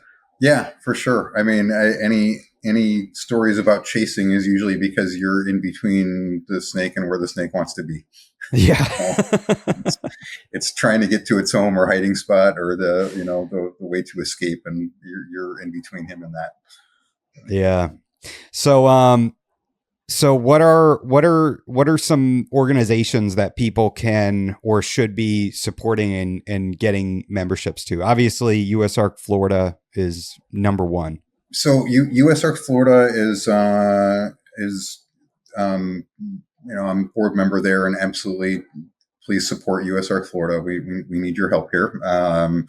USARK National is a separate organization. A lot of people seem to think, as long as I give to USARK National, that Florida is a subset of that, and no, we are a separate organization. Phil does help us out a lot, and we definitely appreciate the support from him in terms of helping our organization. But they're separate entities, separate financially, and we at USARK Florida definitely do not have the same deep pockets of USARK National, because they've been around a lot longer and they do get more of the support from all of the big manufacturers. And thank you, Gary at ZoomEd, and thank you, Todd at Timberline, for all of the financial support that they and a lot of the other manufacturers, but those are the guys that have been donating the most for the longest. So very much appreciate that. But USARK National, definitely support that group as well. Pet Advocacy Network is another group that I would love to see people support. It's more of an industry group as opposed to like USARK and USARK Florida typically are for lack of a better word, they're more hobbyist oriented as far as like how you can be involved and support and what kind of asks that we will have for you. Pet Advocacy Network, which is the current name for what used to be known as the Pet Industry Joint Advisory Council that we talked about way back at the beginning. Pet Advocacy Network is a group that does a lot of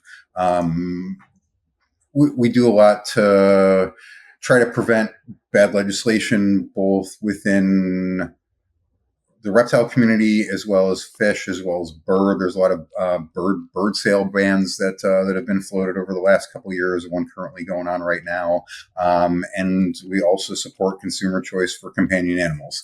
And I say we because I do serve as the co-chair for the aquatics committee for Pet Advocacy Network.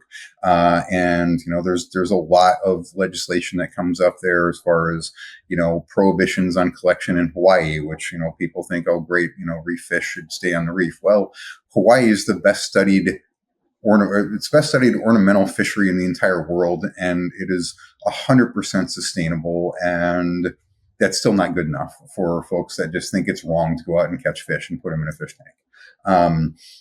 So Pet Advocacy Network could we would definitely I would say it is well worth your time. I'd love to see some membership lift here, but realistically, this is an industry organization. If you're somebody that's listening that is on the more commercial side of the industry, more so than a hobbyist, you should be a member.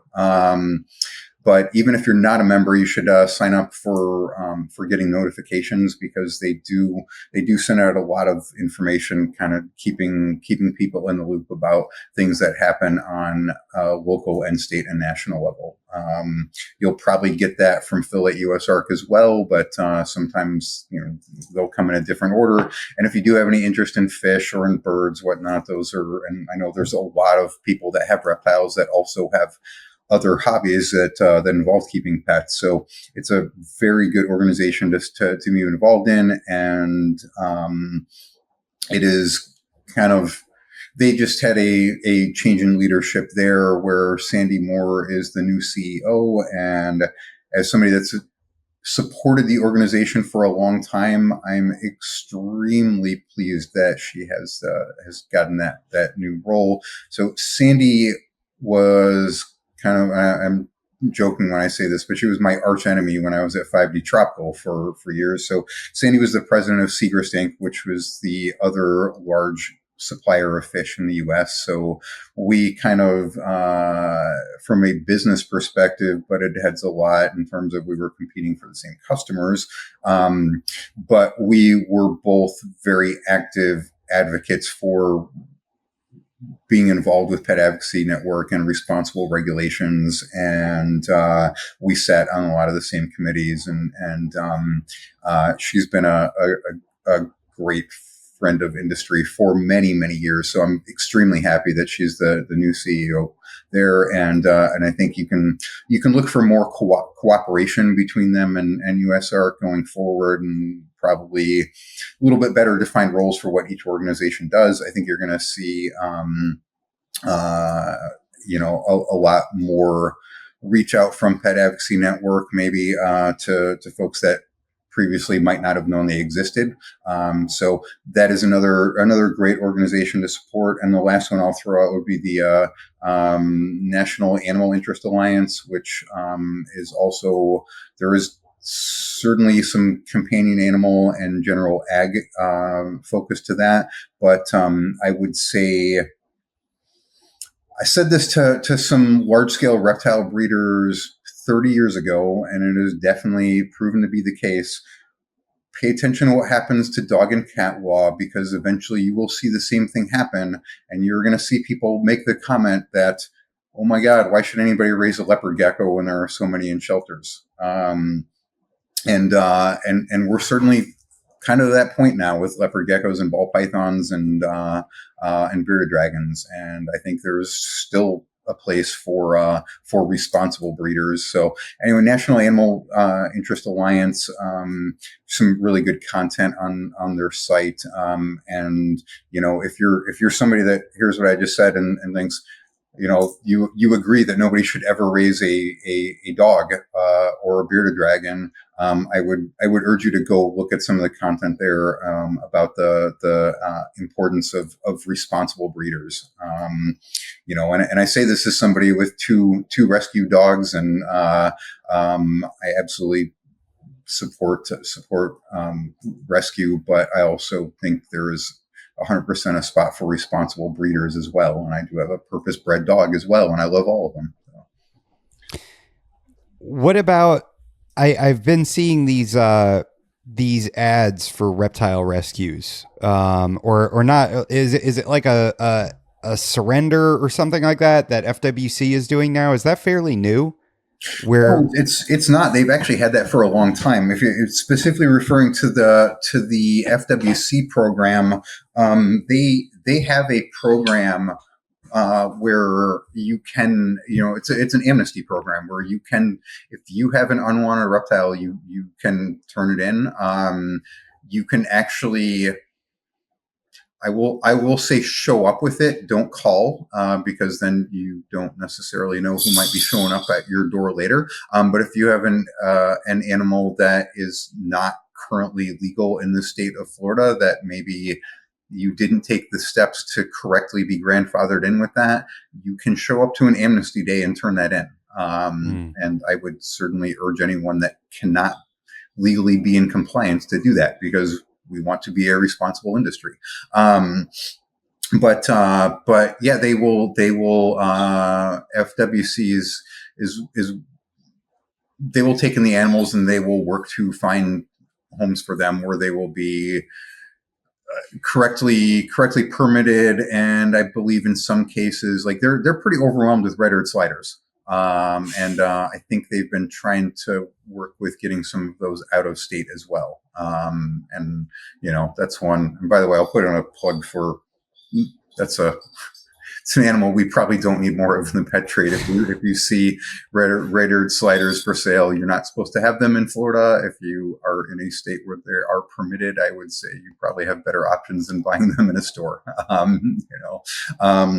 But I guess, again, going back to consumer choice and correctly, properly regulated industry. I mean, there's folks in Florida that do raise red-eared sliders of some amazing color varieties, and they do a great job, and they're responsible keepers. And I think people that have an albino or crazy color sliders tend to do a better job of making sure they keep it. And Florida and every other state where red-eared sliders are a problem, I again tend to think a lot of this goes back to before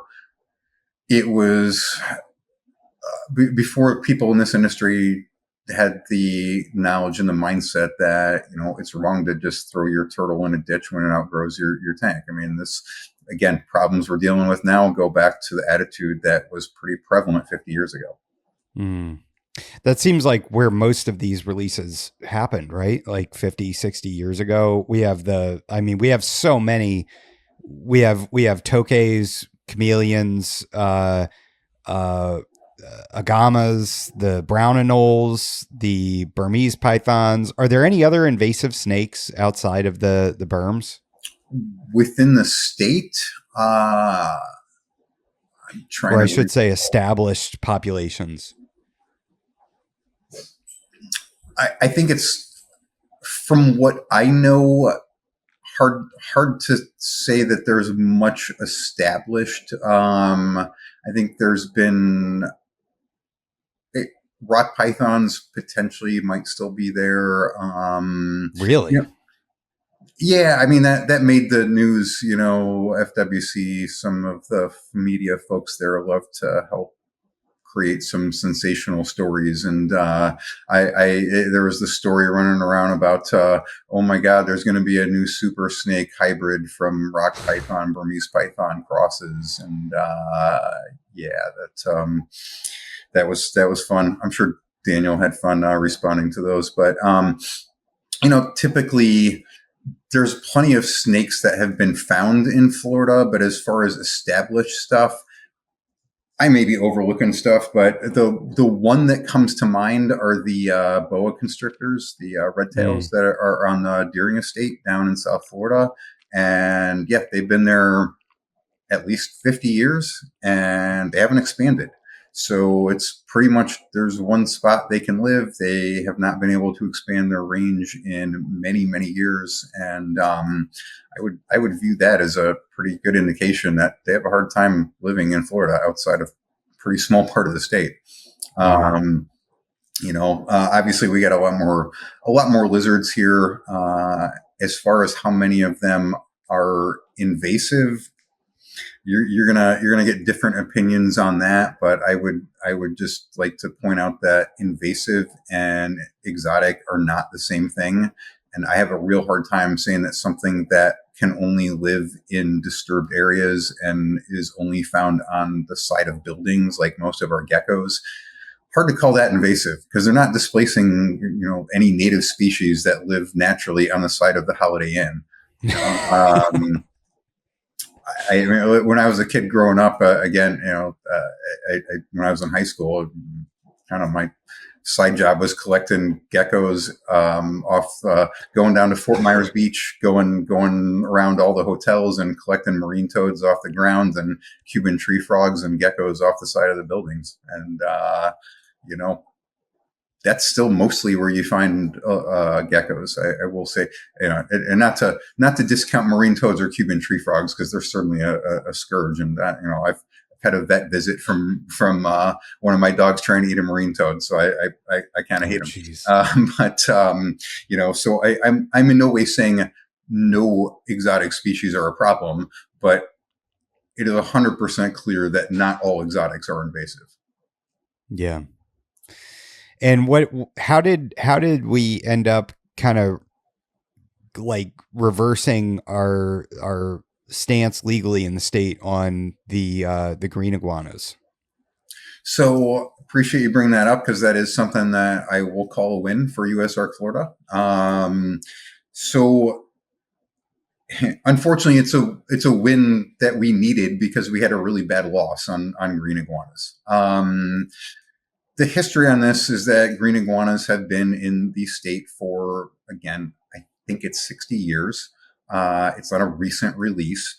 But they were unregulated for almost that entire time.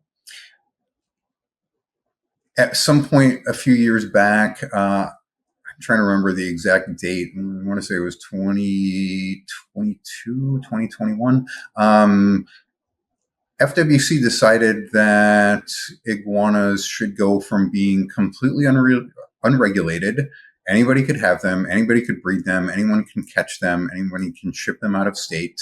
And anyone could kill them for, because they are kind of a problem in if you're a homeowner in South Florida that likes your hibiscus, you hate iguanas. They can be a problem with digging and whatnot. So culling them was also allowed. That changed, and they went from being completely available to this is a prohibited species. There was a bit of lip service to, oh, we're going to allow you to be grandfathered in if you have pet iguanas, but that was only if you had an enclosure that was pretty similar to what you would need to house a tiger, like 8-inch thick concrete walls and a concrete pad. I mean, it was Whoa. ridiculous. Very, very few people were able to be in compliance on that, or had any interest in being in compliance. They also, as part of that, there was a sunsetting grandfather clause for people that were breeding, right? So we have iguanas by the millions in Florida, but we also had more than a few people in the state that were breeding albinos and reds and blues and some amazing stuff. And if you go online, you can find pictures of iguanas that are among the most beautiful pets you could possibly have. That was all legislated out of existence. A lot of people lost a big chunk of their livelihood, had to completely retool, and focused on iguanas right now, but this also included tegus. A lot of people lost their livelihood there. So that was, that again, there was a sunset clause, so they were allowed to keep that for, I want to say it was a 2-year period. I could be mistaken on the exact time frame, but they had a couple year period, which, of course, when everyone negotiating to buy your collection knows that you absolutely cannot still have these animals 2 years down the road, puts you in a really bad negotiating spot. Yeah. So, that completely went away. We as an industry were pushing very hard to say perfectly fine with the idea of conditions on owning iguanas. We thought, I think it's ridiculous when we have millions of iguanas that we're concerned about somebody possibly letting an iguana go. So I mean, honestly, I feel like iguanas probably don't need any restrictions. But having said that, this is something that was important to FWC. Okay, let's talk about what could make sense here. We want to significantly restrict ownership to people that we know have them in a secure cage. Great, we have the old conditional species program. That was something that I think would have worked fantastic for this. Instead, they went right from no regulations to iguanas are prohibited, off the table. Nobody can get a new iguana. That has been the case for the last several years. There have been I mentioned the caging requirements. There are a few people that had permits where they would still be allowed to collect and ship out of state, but that was pretty restrictive and not easy to do. Historically, the state, we have pretty well documented that we were shipping hundreds of thousands of iguanas out of the state of Florida every year. Those were all wild collected. They were sent out to, be pets in other states where they don't have any invasive potential. I will grant you that an iguana is probably a terrible pet for a lot of people.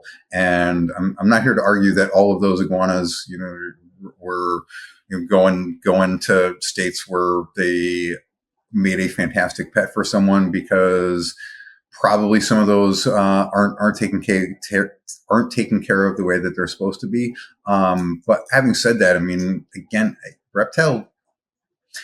reptile standards, I think a lot more people are keeping those appropriately, and this is why I say hundreds of thousands instead of the millions and millions like it used to be very common in the pet trade. When I was a kid, iguanas were cheaper than green anoles, and it was, everybody had a pet iguana, and most people killed them because they didn't know what they're doing. It's a really good thing that most people don't get green iguanas nowadays. But there are still responsible keepers, and anybody who's had a green iguana long term knows it can be a great pet. If they were rare, they would be just as popular as a rock iguana, right? They're very responsive. They can do very well if you give them the required room and required diet and whatnot. So we had hundreds of thousands of these iguanas being shipped out of state, and that was pretty much legislated out of existence. So, nobody that was doing that collection wanted to jump through the hoops that were required. We, as an industry, did point out to our regulators that this is the only control on the population right now. And sure enough, couple 3 years later, we have more iguanas than, we've heard this from some of the land managers down there, more iguanas than they have ever seen. Like all those iguanas that were being shipped out are not being collected. They're growing up and they're reproducing, and now we're another generation down the road, and it's a pretty out of control problem that we're finally, I think, in the process of getting that back.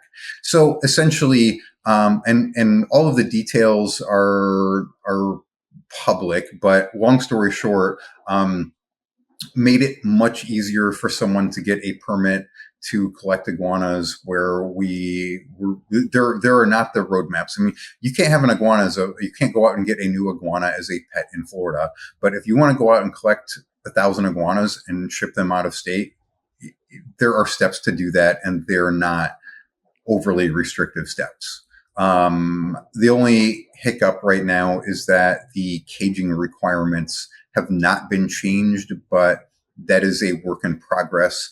Our last tag meeting was 2 weeks ago, and that was to discuss the caging requirements. And all indications are we are going to get a caging standard that is reasonable and people would be able to comply with, and hopefully that gets changed soon, and hopefully we get a lot more people collecting and helping getting, it's hopefully it's a nice lift for the folks that are doing the collecting, and it gets some more of the animals out of the state of Florida. I don't think we're ever going back to the situation where there's a market for millions and millions of iguanas. I mean, this is certainly not going to be like, oh, we're going to eliminate the feral iguana population in Florida, but it is nice to have a control on that, especially in areas where where they can be a problem. It's too bad. I feel like if they did something like that with the Burmese pythons, that would attract people to go and hunt them down outside of the I want to kill snakes crowd, right? Because like for me, I'd have a really hard time killing a Burmese python. So if you had people, if that became a thing where it was, hey, you can also collect the berms, and kind of go through the same process and then ship them out of the state, that would be really cool. Yeah, I mean, realistically, I don't know what the market is for berms and Wild Burmese pythons. Yeah, I mean, I I think there's two issues there, but the very first one, we're starting with the idea that you'd love to go out and collect berms, but you don't want to be the guy that kills them. I think that's most of our membership, USARK Florida, or most of the people that are listening that have a pet snake. We really like snakes. The idea of going out to kill a bunch of berms, nobody wants to do that. If somebody did collect a lot of berms, if this were to be allowed, and by the way, I did throw that idea out at the last tag meeting. I mean, I think there would be a certain amount of buy-in. I don't know if the market is there. I have been fighting bad regulations for the last 30 years. So keep that in mind when I say this. When I'm out of state at a reptile show and I see berms and retics available to anybody that can buy them on a show table, I don't know that that's the most responsible thing either. I know. Again, I think there's a middle ground, and I think everybody should be able to have a Burmese python. But that doesn't mean everybody, like, I think it's responsible as an industry to say there's a permit required for something like this. Yeah. Yeah, I agree with you. I mean, it's kind of scary when you hear about like just young people or really not very educated in the world of snakes. Individuals just going to a show and picking up a retic or a berm. It's like, oof, geez, Yeah. And I mean, we talked early on about what a great pet Burmese pythons are, and absolutely they can be, but also they can really easily kill you. So, and I mean, it's a testament to how docile they usually are. That rarely happens, but I mean, it's something, like the guidelines when I'm working berms back when I was much younger and had them, like, the cage door doesn't open unless there's somebody in the room with you or within hearing distance, right? I mean, like, accidents happen, and that's not to make them sound like they're terrible pets or scare anyone off or think they should be prohibited, right? But there are reasons why this is something that somebody should have to meet some standards before they have something like that, in my opinion. Yeah. No, I agree. And I think that if there were standards, and if only we could go back in time and have those standards in place, I feel like it would have, there wouldn't be any out in the wild, like if we could have gone back and had the the disaster plan in place and microchipping and, some form of a registry, Hmm. you would have avoided everything, with just very simple steps. I would like to think so. Yes. Yeah. But here we are. I mean, the upside is when I went to the Everglades, I didn't see a damn one of them. I mean, it was the downside and the upside. We went there to see Burmese pythons, and we saw almost all native species. Well, that's good. Good. There's still some natives there. I, I have to. I always wonder when they have their berm roundup where they encourage everybody to go out and kill berms, and that's the big press release, and governors there talking about it and whatnot. And I always wonder how many native snakes get killed at the same time, because I'm pretty Hmm. confident not everybody there can tell the difference. Or wants to. Yep. They see a cottonmouth, they know what it is. They're chopping its head off. They see a baby black racer. Who knows what that thing is? Cut it in half. Yeah. Yeah, It's and I know the folks that put it on insist that like they have a training session, and like nobody's ever shown up with the wrong dead snake. I'm like, well, like you said with the cottonmouth or a rattlesnake, sure, plenty of people see that, kill it, and leave it there and pretend it didn't happen.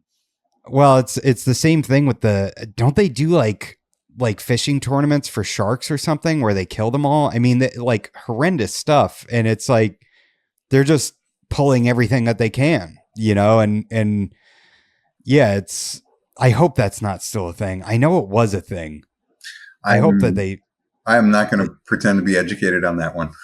yeah, well, I'm not either, as you can tell. But yeah, I know I've heard of it. I know I've seen it in TV shows, and it's just brutality, towards animals that are so important to have out there. Mhm.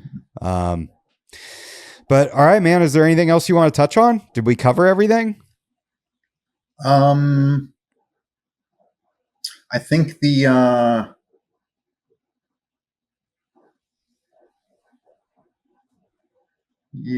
I think that's.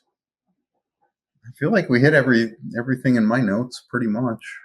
Cool. I mean, I think we could have done an entire episode on just you being you know, working at a breeding facility back in the old days, and bringing in, importing animals and everything. I feel like we could talk about that for hours.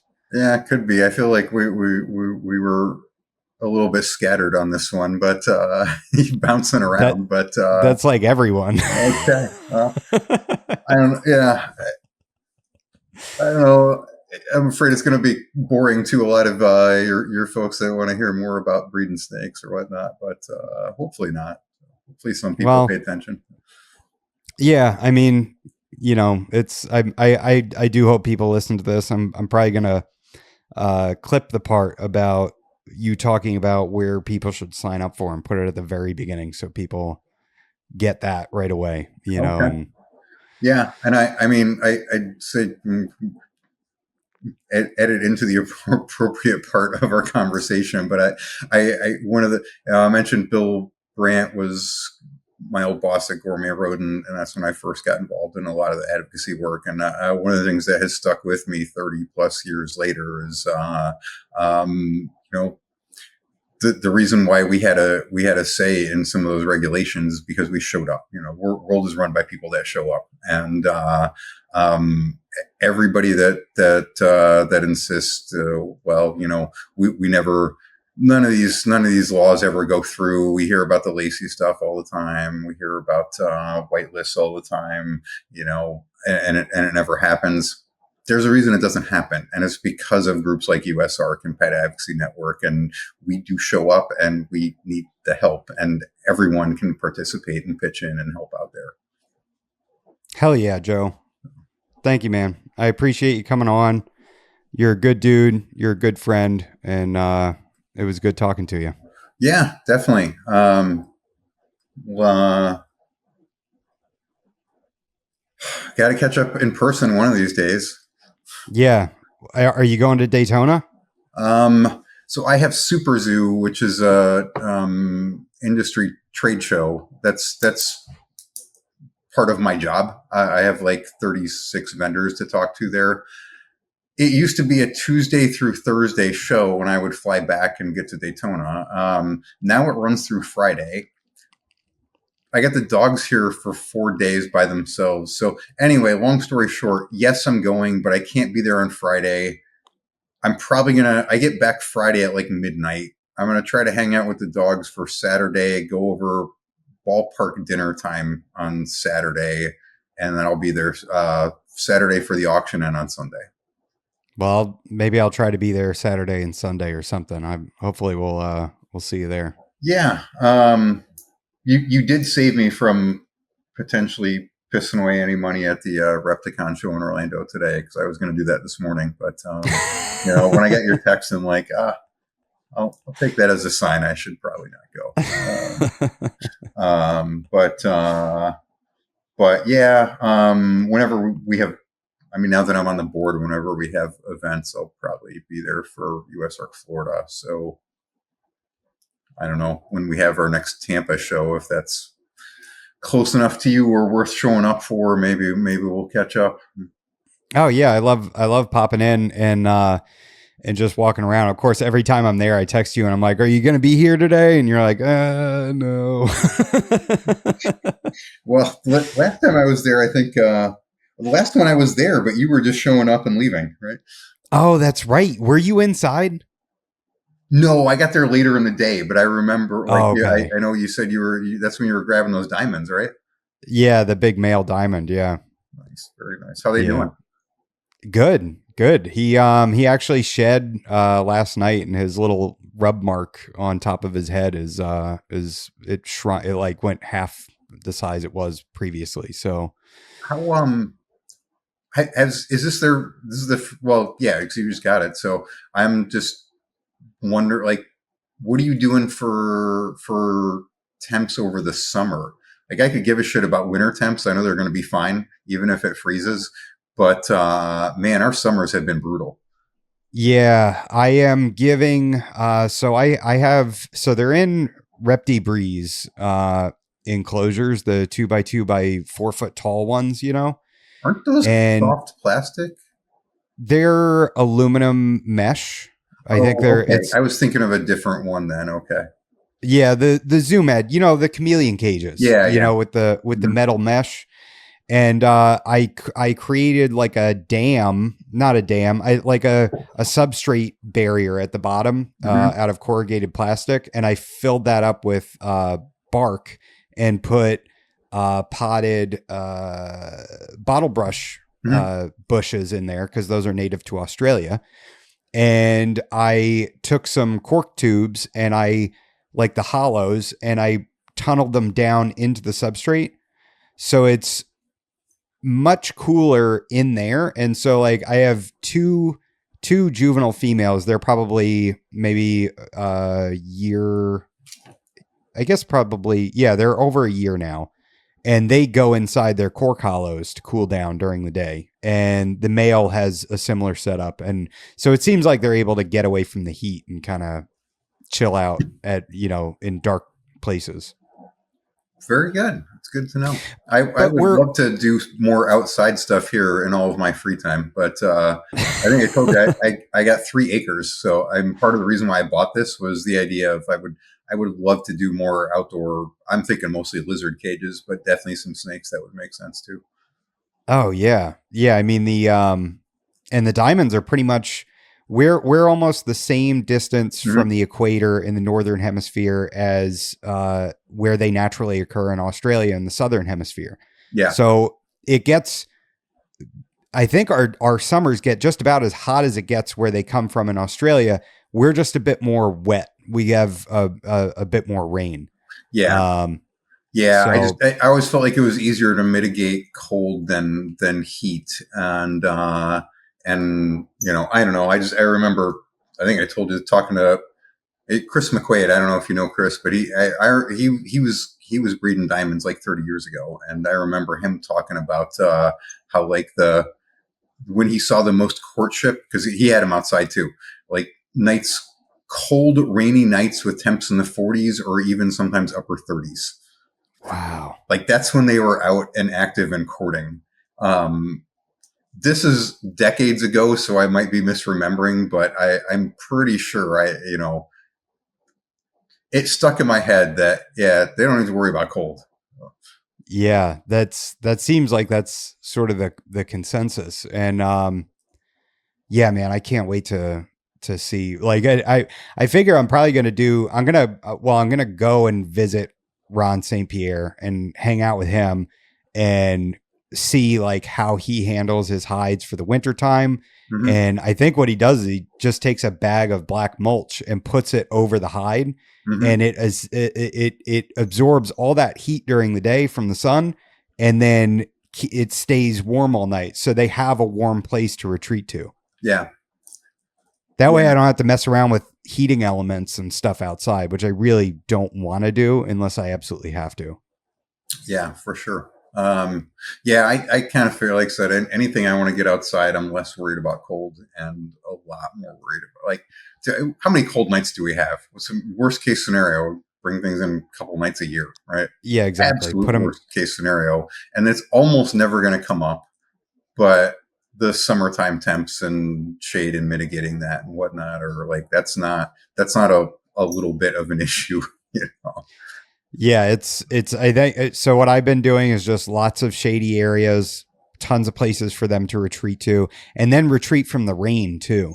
Yeah. Like because it's so wet, I don't want them to get scale rot. So Yep. the male has like layers of cork flats, and I verified that even during a really rainy rainstorm, he can go in there and just totally dry out.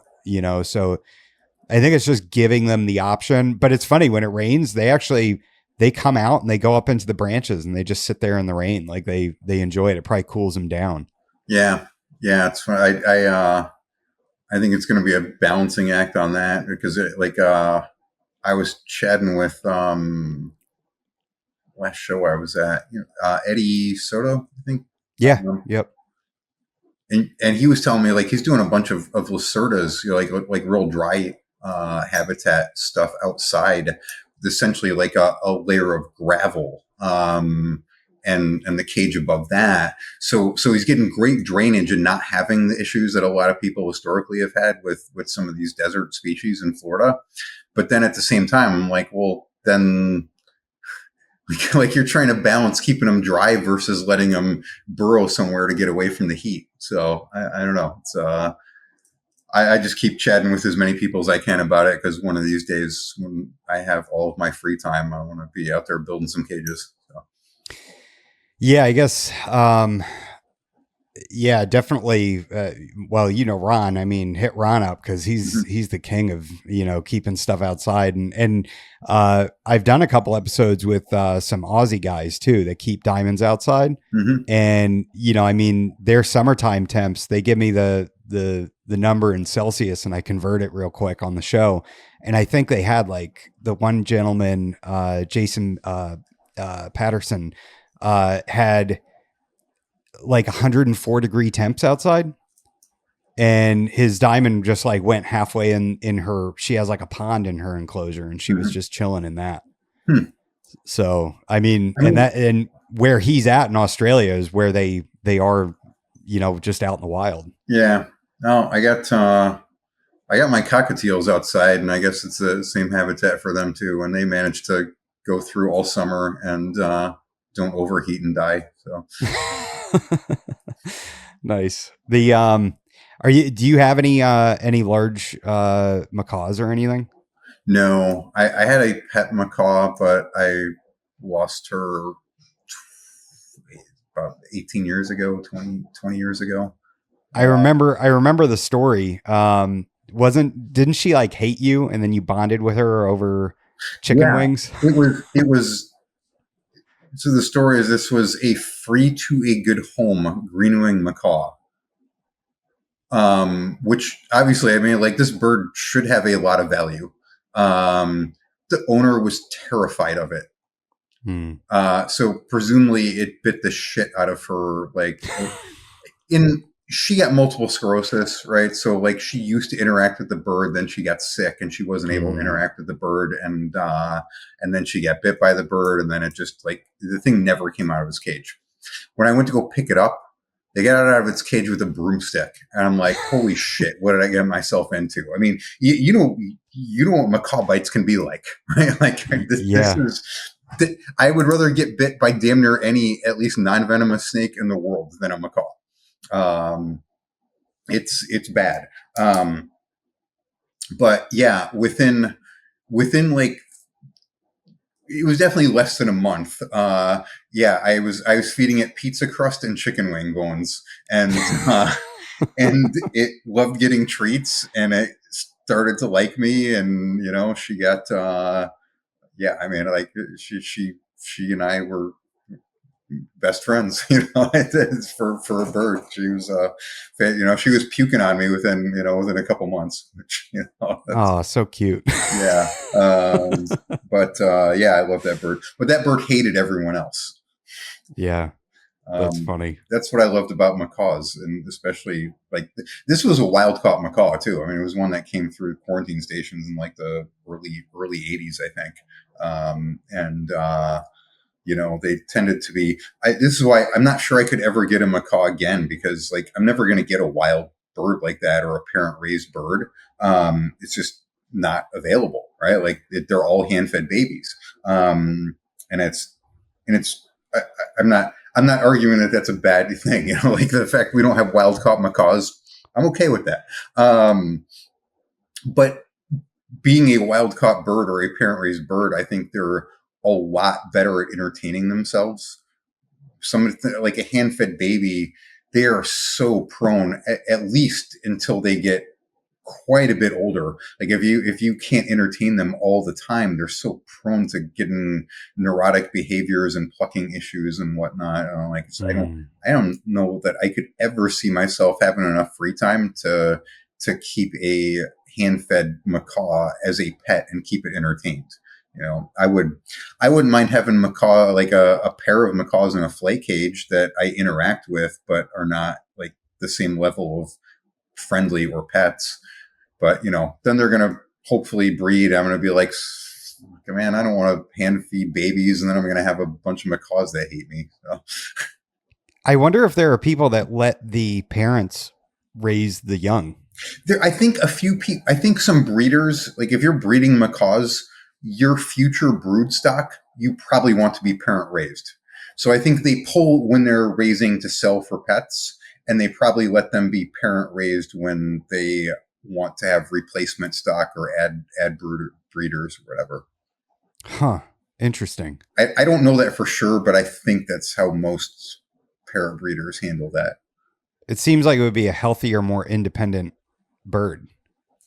I I am not a parrot expert, but my take on it is that like probably the best, even for pet birds, the best ones I thought were ones that tended to be like when you just pulled them when they were down to a couple feedings a day instead of when they had to be getting fed every 2 hours or whatever. Like those birds ended up being so they were not independent at all.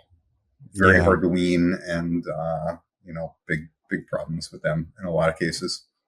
Yeah. Maybe you just like challenging animals too. I mean, you like the Timor pythons, you like Yeah, wild macaws. yeah, I guess.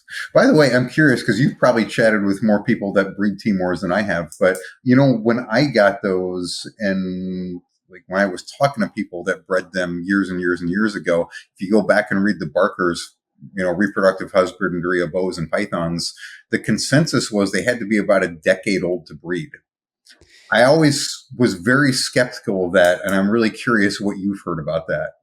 I who somebody told me that they got him to go really young, or I might be thinking of something else. And by really young, I mean like 3 or 4 years old or something. That seems reasonable to me.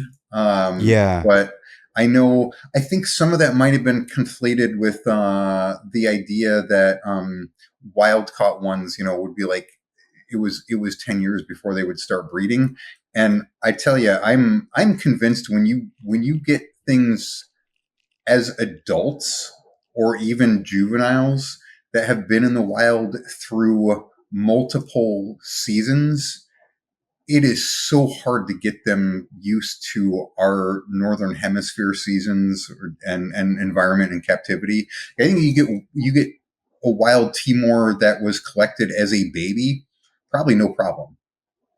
Yeah. But a wild caught Timor that's collected as a year and a half old, it's not inconceivable to me that it takes 6, 7, 8, 9 years for that to adjust. Like, think of how screwy that is for their whole seasons to completely reverse. Yeah, I think Ryan Young has a single pair, and I can't remember how old they were when he first got them to breed, but I want to say between 7 or 10 years, somewhere in there. But I know with the Barkers, it was like, and I could be totally misspeaking there. I can ask Ryan though. I know with the Barkers, they were like feeding them hamsters until they were puking, basically just slamming them with food. So yeah, I don't know. It's going to be a tough one. I don't know. It would be super cool if I could breed them, if I could make some F2, Timors, but, we'll see. I'm not going to Yeah, push my luck. me too. But I actually have to put them in the same cage at some point. So Yeah, you got to actually pair them up. yeah, this year for sure. Yeah, we'll see. But they're definitely big enough and old enough, and I think I probably want to get a little more weight on them. But mostly I need to, like, I think throwing a pair together in a 4x2x2 is a little bit tight on those guys, and they Yeah. live in there individually right now. But I wouldn't mind getting. And I don't know. Well, if he's got a pair, I guess maybe it's not required. But I think that the thought is usually male combat probably helps for that, but may not be required. I don't know. So, but I definitely want to end up having a group of more than 1.2. So I'll be picking up more at some point. So. Yeah, I know that Ryan just has a pair, which is pretty incredible. And I think that there was another guy that bred them and got like 2 or 3 eggs, but he, I think, was putting like a whole trio together or 2 pairs together, and they would just go into the hide box and just ball up on each other. Like there was no combat. They were just all piled up on each other. Interesting. Yeah. Well, I should probably. So I don't know if they do breeding balls, kind of like diamonds and other snakes have been observed to do. I mean, based on what they are, like, where they sit evolutionary wise and phylogenetically, they should breed a lot more like retics than anything. Well, that should be super easy then, right? And a ton of eggs. It should be, but clearly they don't. So I just I'm pretty confident that's their, like, the most recent work on them that retics are their closest relatives. Yeah, they're the only other Malayo python. Mm-hmm. I mean, you look at the head, and it's like a retic head, just a lot smaller. Yeah, it's like a little retic head with like a body that kind of looks like a scrub python from far away. I mean, there's so many scrubs that you see them and you're like, oh, cool, a Timor. Oh, wait, no, it's a scrub, or vice versa. Yeah. And by the way, for stuff you can have in Florida, on the scrubs, only the standard amethystine is on our prohibited list. Yeah. So I can get a Halmahera. I am not calling that out to FWC, but because I'm not sure whether that's an oversight or intentional. But I think enough people have some of the other ones, they would have a hard time making a change now. But I will tell, like, the bucket list snake for me that might be the next things I add are Moluccans, and that's another. They're not big like Australian, King Horneye amethystines, but that's not a small snake. And yeah, I think Michael Cole said if they are trickling in, so I got to reach out to him and tell him, like, hey, put me on the list, because I can afford to drop a couple grand when they show up again, if they're still around that level. If they've gone up to like 7 or 8, that's a little out of my budget right now. So. I think somebody just recently hit me up and asked me if I wanted one.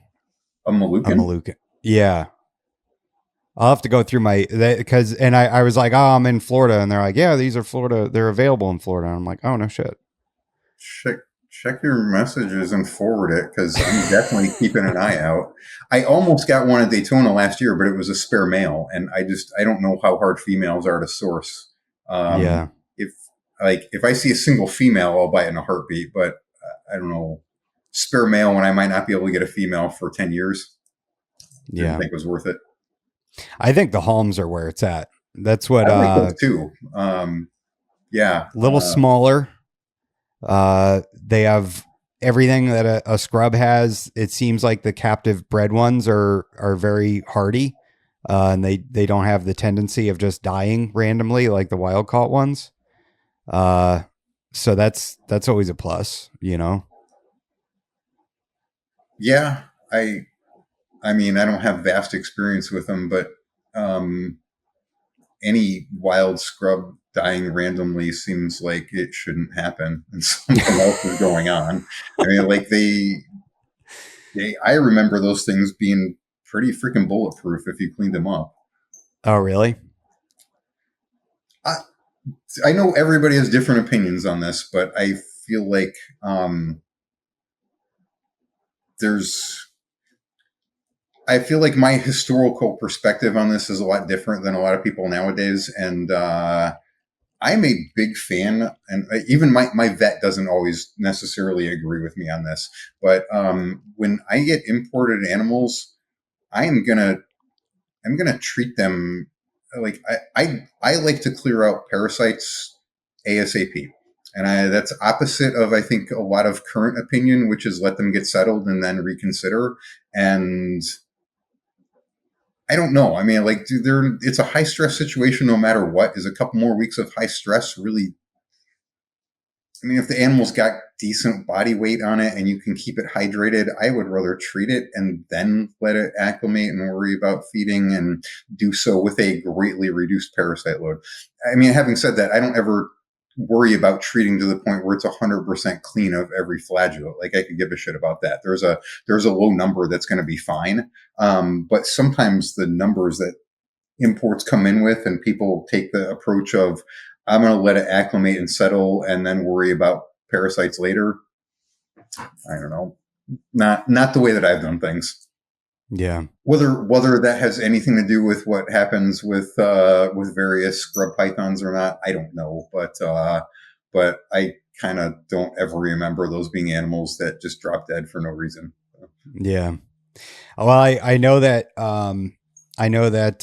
Dr. Tillis bred them successfully. I think last year, I think he got 3 of them, and Stephen Cush, the scrub shepherd, he bred them successfully this past season and got a baby.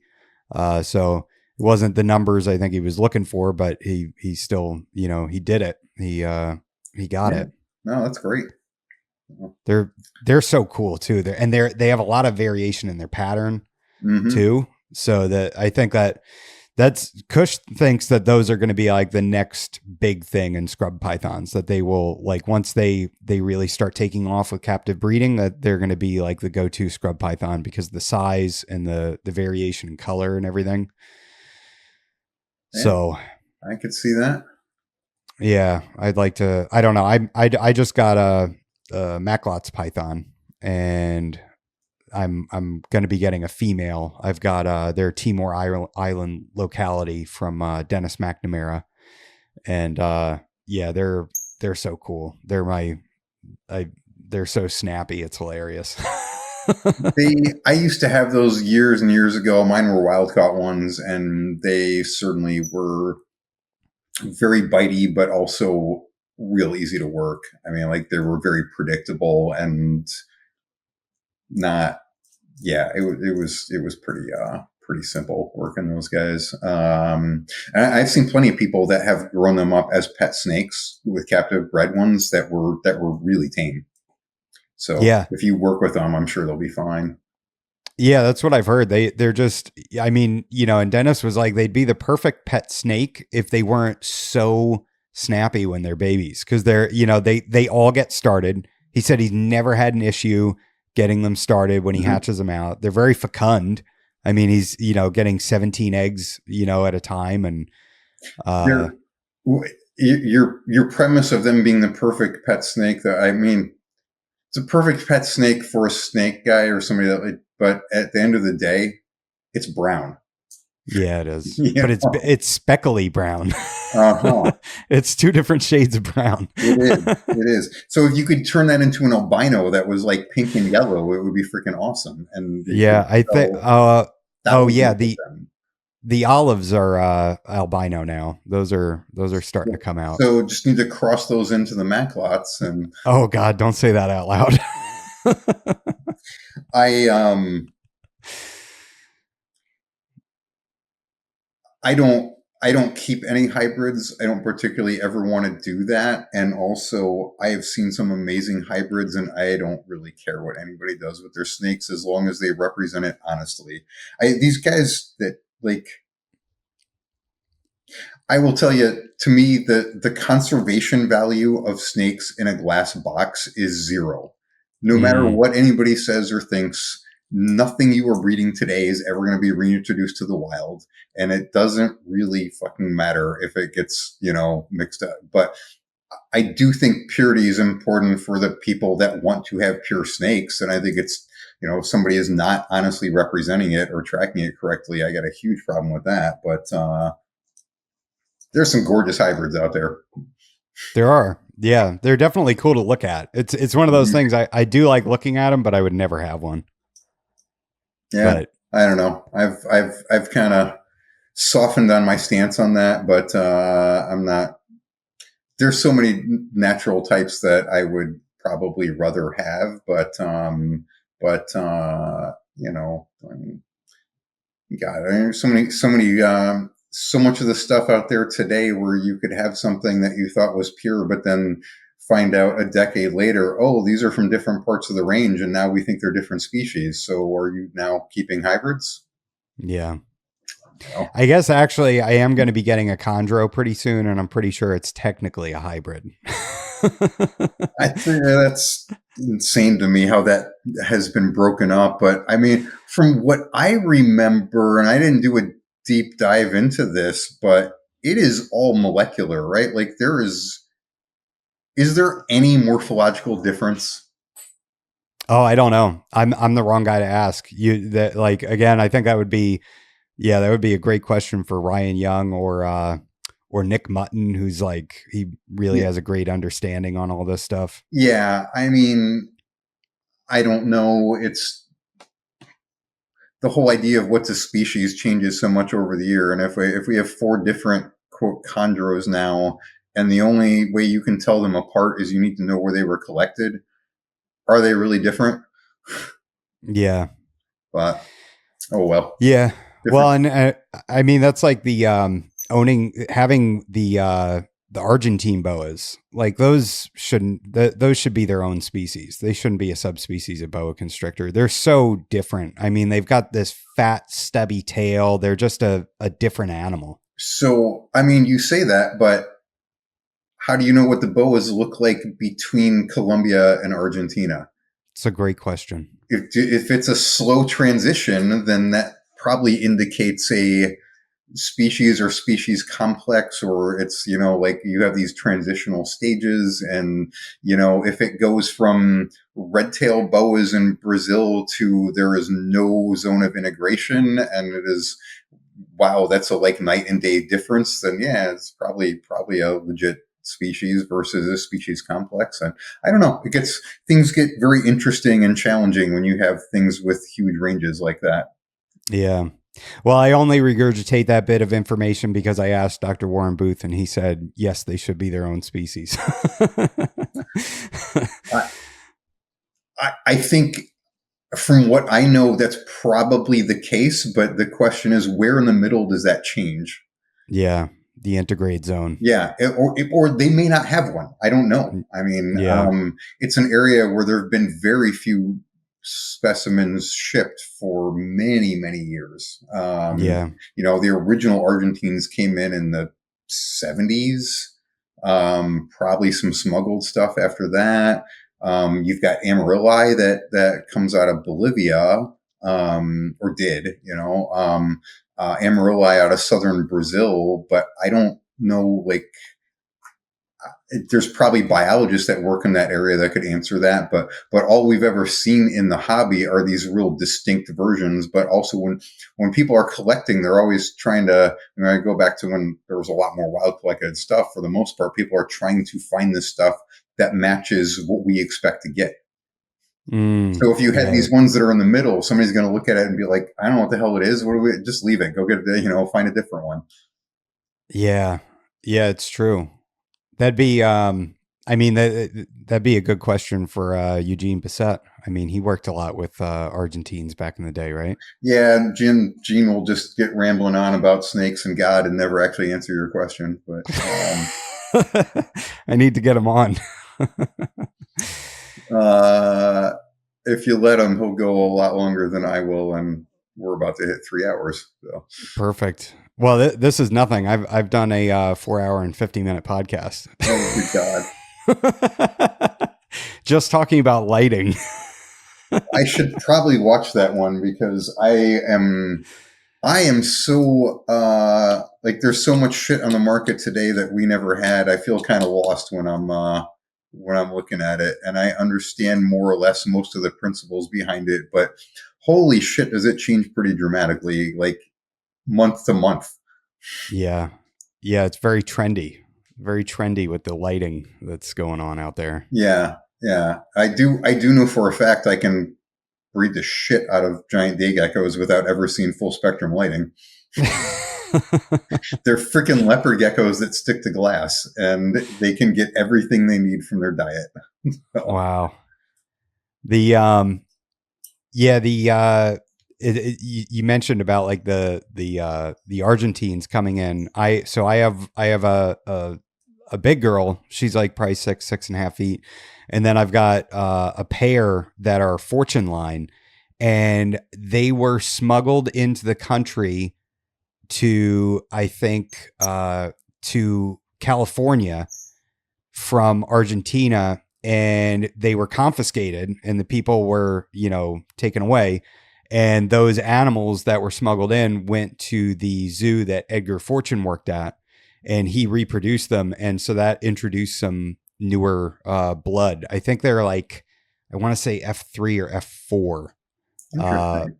Yeah, Fortune line. Because I mean, while boas still scare the shit out of me, it seems like we have the same viral issues in all snakes nowadays. So I don't Yep. need to be quite as hung up on IBD, and just need to be that paranoid about everything, not just boas.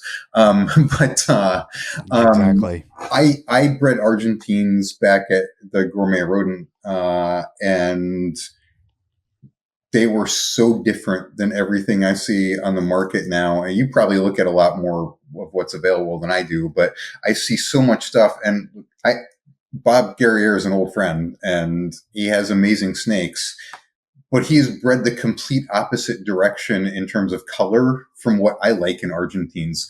We used to have these Dick Gergen bloodlines that were like, it was as close as an Argentine boa could get to a Mexican black king, like almost solid black, where you would see like a little bit of the pattern in white. But that's a slight Wow. exaggeration, but not like it's totally different than breeding for all the high contrast, high pink, whatever. Yeah, the whites and the I, reds. I don't see anything out there that's that dark anymore, but maybe Huh. it's there and I just don't look enough.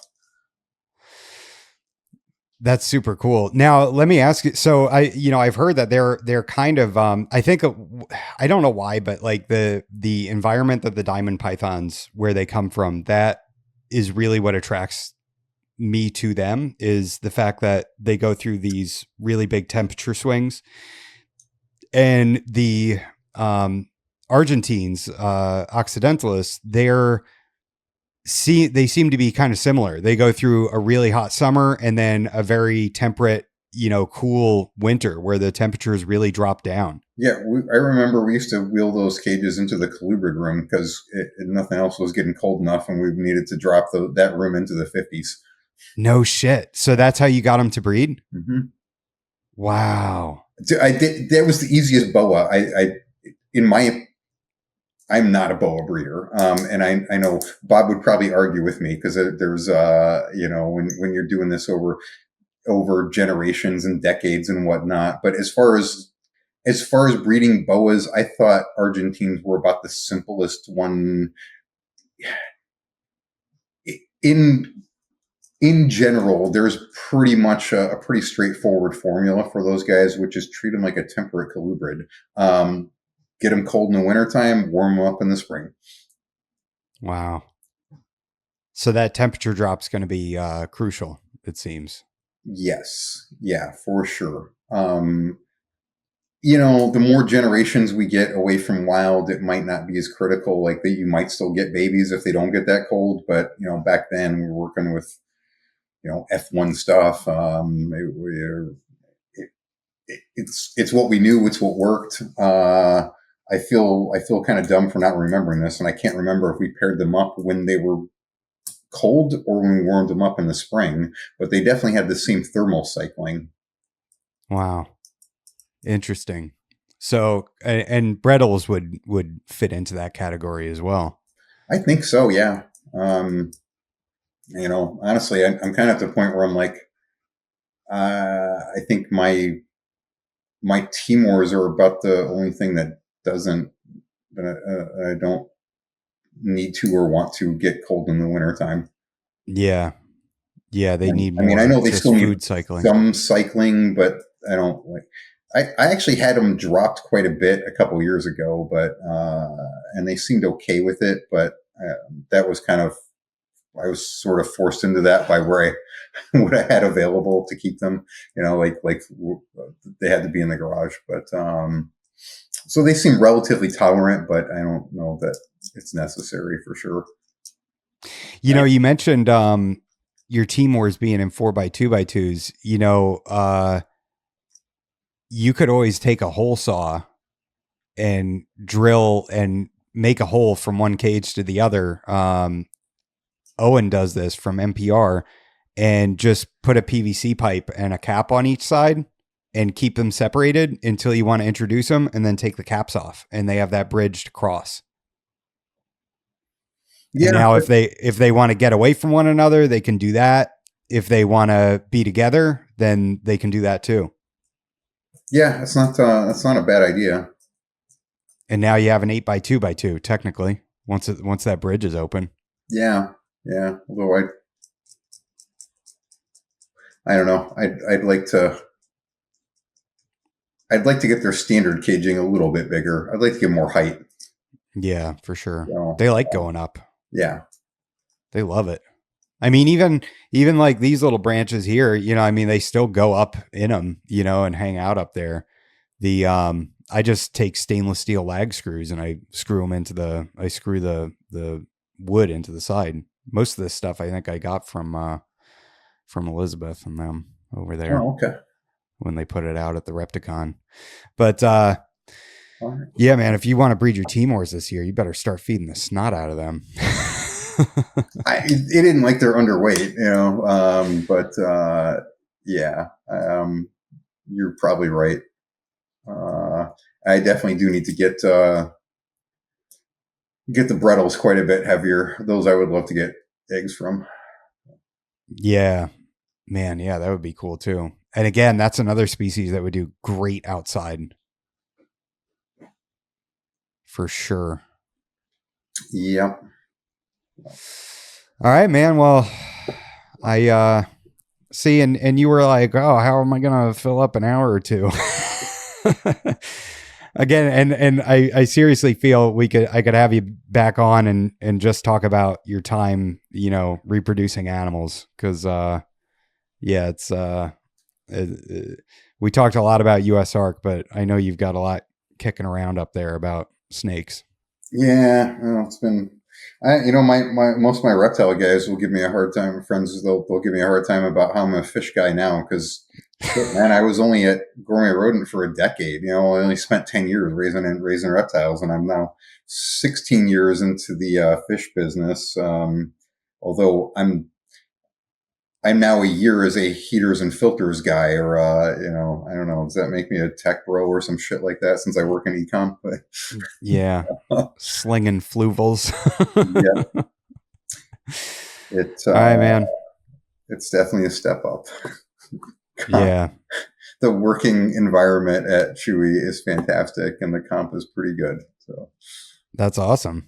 You got to get me a job. yeah, well, get some merchandising experience. I might be able to, but All right, man. I appreciate you. okay. Talk to you later.